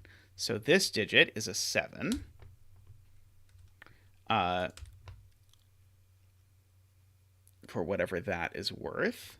So this isn't a 7.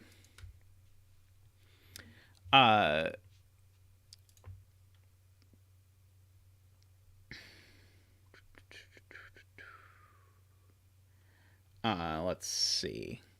This row, I've got my 2, 3, 4s, so I only have a 7, 8, 9 left. And this is the 7, 8, 9 that is neither blue nor green.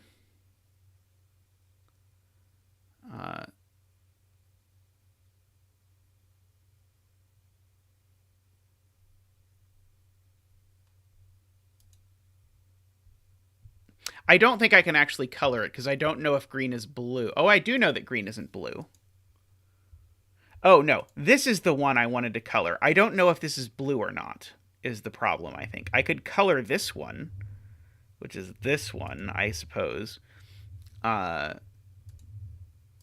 try it. Okay, so this is the third 7, 8, 9.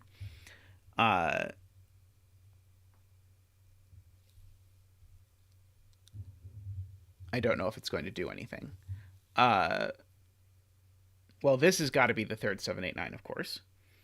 Okay, and so I guess that does something huge, which tells me that this cell's a 2. Because this cell sees green, purple, and blue. And so because this cell sees green, purple, and blue, it sees a 7, 8, 9 triple, and so it's a 2. So this is also a 3 or a 4. To finish off, wait. No. Wait, no, sorry. Don't listen to me. I forgot about the tree. The tree is there. This is a, we need a 3, 4, 7, 8, or 9 is the key. And so this cell is the 3 or the 4. because this cell sees 7, 8, and 9. So this is not the green for the region. This is a 3 or a 4. The tree is a 7, 8, or 9. This is the 3 or the 4. So this is the 7, 8, 9 that we're missing, and it's green.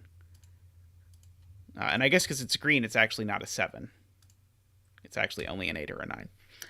The tree is there to mark the bet cell. So it is just there to indicate the cell that people bet on, although they bet on it long enough ago, they may not remember if they got their bet correct or not. But it's okay. The house counts those. Yeah, the other 3, 4 seems well worth coloring. So let's make the other 3, 4 an orange. Let's see. Do I know other places? Maybe the other 3, 4 was less ambitious than I had hoped. Oh, there we go. That's orange. The tree is orange. Okay, so are there any cells that are interesting that see both yellow and orange? This cell sees both yellow and orange. So it sees well, I guess I could just say there's a 3, 4 pair in the row. That's boring, but it's true. This is a 2. Let's see. This negative diagonal here thingy, it needs an orange. That's the only thing it's missing, right?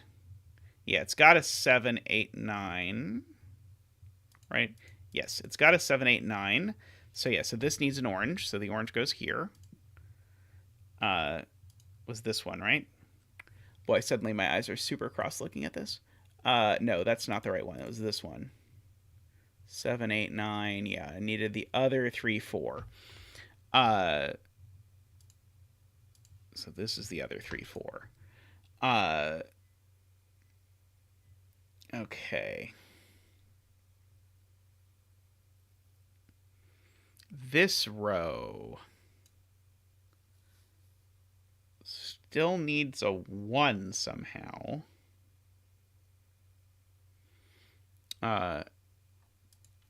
Unknown.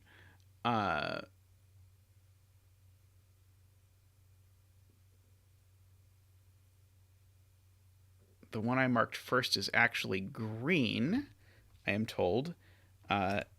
This diagonal has a 2, 3, 4 triple. It has a 1.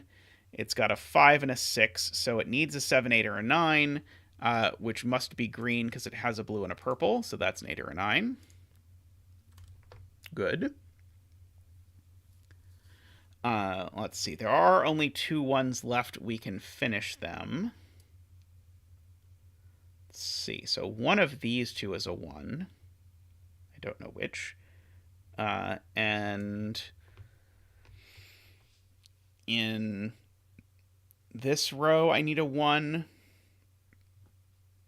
which seems to be able to go here, but not here. Here or here. So I have to fit 2 1s in these cells. Is that the upshot of this? I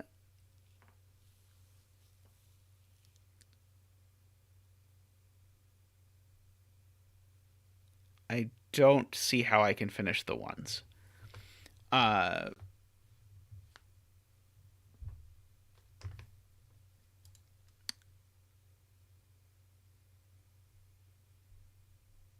Row 9, column 1 sees... Okay, row 9, column 1, not a 1. Agree. That one is a 7, 8, 9. Row 5, column 7 has a 2 in the region, and that does some stuff. Okay, so this is a 2. This is not a 2, and so this is orange, is Rank's point. And so this being orange maybe helps me. Okay, that makes this a 2. Makes this not a 2. Let's see. This unfortunately does not. Oh, that being a 2 means that this is orange, in fact. So not only can I not prove it's not orange, I can actually prove it is orange. And And now that means that purple can't be 7, because purple is across from a 3, 4, which means that blue is 7. So we have that much going for us.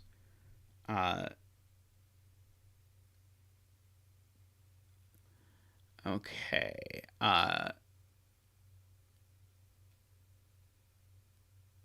Oh, there's a 3, 4 pair here, so this is orange. And this is 2.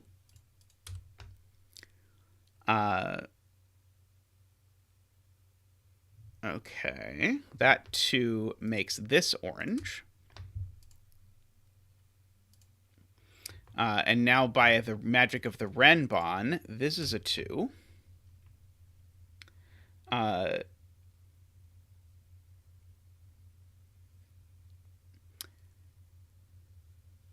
Let's see. Do I know what color either of these 8 9s is? I don't think so.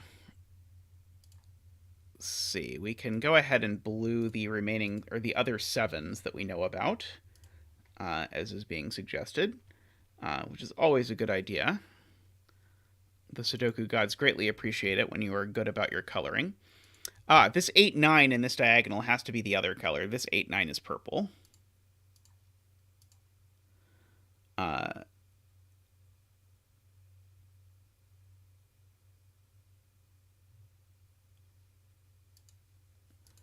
Let's see.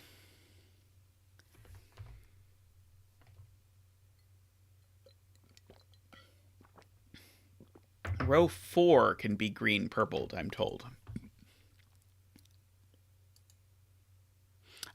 This one sees green. So this is purple. And so that is green. Excellent. Okay. Well spotted to ranks. Okay, so now I need a green in this row. The green can only go here in this row, I believe, because it can't repeat in the region or anything like that. So that is an 8 9. So this row needs a green now, which can't go in any of those spots. So that's the green.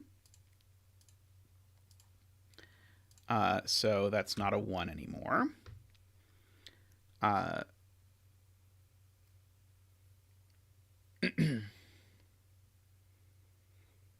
So this is either 7 or purple, and I don't think I know which yet.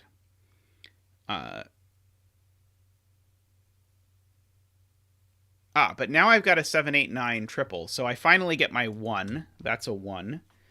And I've got one more 1 to place, which is the 1 in this row. Right, which is going to go here, because this region needs a 1.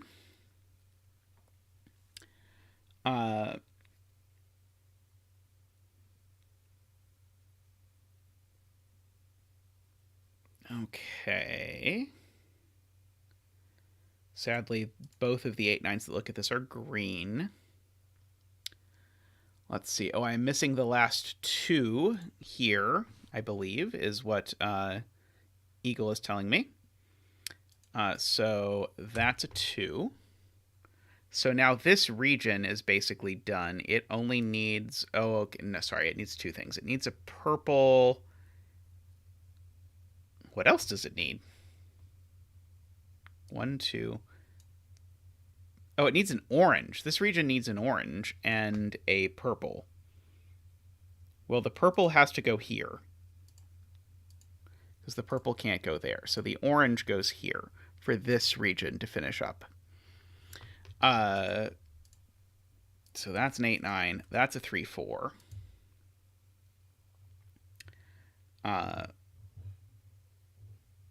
Orange in row 8.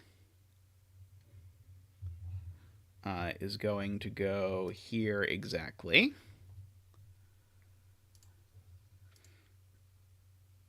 All right, yep, orange in row 8 is going to go there. So that's a 3 or a 4. This is certainly an 8 or a 9. And it's not green, so it's purple. So this cell should be known. It's got to be the 7. So it's blue is the point. So that's a 7. So that's a 7. So this is a 2. There was another 2. Unknown to us, but there was another 2. Okay. The greens, the yellows. Okay, what's missing in this region then? Oh, this region's also missing its blue, which is going to go here.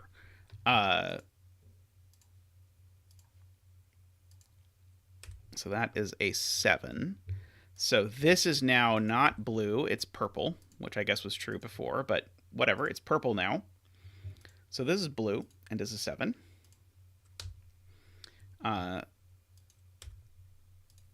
This is very exciting. Okay, so now I need a purple in the last row. The purple in the last row can only go here.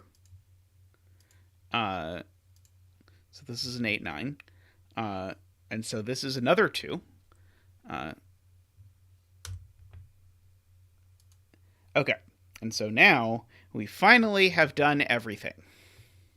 And so we can basically call this done if we look at chat's suggestion that we look at.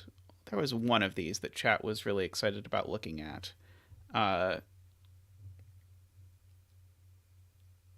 Row 9, column 2 is wrong. Oh. I meant to put 8, 9 in the center. There we go. Okay. And then this is a 2. Sorry. There we go.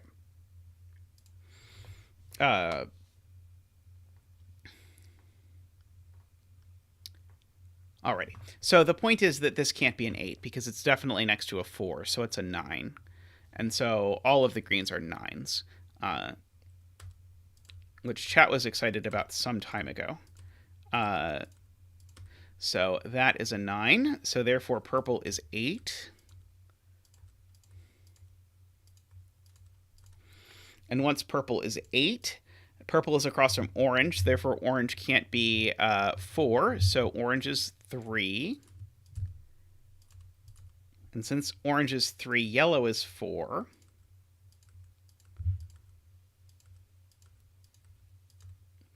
And tree is 3.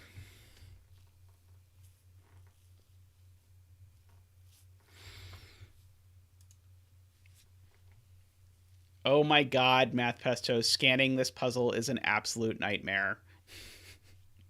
I'm really glad I did one of these. I don't think I could ever do this again. I felt like my scanning got much worse as it went on, and I kept, like, as I tried to scan this diagonal, my eyes kept slipping up to this. Like, I kept just veering slightly off, and then I'd have to check it again and check it again. I'm not sure. I wonder if it would be easier without these lines. I don't know. I feel like the lines. I know it was very physically difficult for me to scan the diagonals in this puzzle, especially the negative diagonals. I don't know why. But it is a very cool version of this thing. So I'm very glad that I did it, and I love the little, like, constellations in the end. But I think my brain would not like me if I did a bunch of these. Although some people in chat wanted you to make a hexagonal chaos construction. So over on Garian's stream, Garian is going to do your hexagonal chaos construction, I believe. But yes, thank you, chat, for helping me through this. I wonder how much of the, like, irregular Sudoku stuff at the beginning was skippable. Like, there were some pretty hardcore, like, oh, the 2 spots in this region for this digit are this, so therefore this cell that sees them both can't be that. But I wonder if that was actually necessary at the end of the day, or if a lot of that was actually sort of, like, doable in more humane methods. I'm not sure. We did not have the setter here for the beginning part of the puzzle, because the end part of the puzzle, aside from the fact that my brain was tiring out of being able to scan diagonals, the end of it was very smooth. Oh yeah, do that. I enjoy it when setters post their solution guide. Oh, little ball of purr. Andrew Sarkis in chat has made many 3D Sudokus. Uh, I have passed on the three-dimensional Sudoku, but I think also Jay, I think, has gotten in on the three-dimensional Sudoku bandwagon. So I know Riff Clown has that. There's a number of people who have invested in the three-dimensional Sudoku thing. So you'll get to see them. Yeah, if you want, if any of you people who've made a 3D Sudoku, Jay, Andrew, any of you, if you want, you can send a link to Tristan and they can put it in chat so that you can see it. But they should be up on LMD, right? I imagine at least some of them are on LMD. I don't think mine ever got a test solve. That never feels great. That is always very sad when that happens. But that also seems well, thank you everyone for all of your help through today's puzzles. There was some very challenging stuff today, actually. I think we did 3 puzzles, and I think all 3 of them were actually quite difficult. But also, I saw a lot of new people in chat today, so welcome to everyone who is new. Please subscribe if you haven't yet. I'm always happy to see new folks around here. Oh no! You made a 3-dimensional version of Fistimafel's Lighthouse rule set? I can tell why you did not get any test solves. Yes, so next week is the coloring extravaganza. So next week we are doing all puzzles that were set by people who view the channel, who met my challenge to make a puzzle that involved coloring in a new way. So look forward to that. I hope to see you all. I'll be streaming again on Wednesday. Thank you to all of our patrons, all of our YouTube members, especially to Franco and to David for all of their support. Greatly appreciated. There is still time to get in your submission if you've not yet gotten in your submission. And great to see you, Franco. Glad you got to see this one. I think this has got to have been a fun puzzle to watch. I tried to be coherent, but I think this one was a very cool team effort between me and chat to try and get all of these things. Yes, and thank you to all the mods who helped manage the sudden influx of carrots into the chat, which was not really expected. Oh yeah, we'll definitely get to if Leroy submitted the puzzle, we'll definitely get to it next week. Little ball of purr. Love the screen name, by the way. Italian carrots. There did seem to be a lot of Italian names in there. I don't know, but yeah. But yes, thank you everyone, and thank you for all of your help on all the puzzles. Anyway, I will see you all next week. Thank you for watching. Bye for now.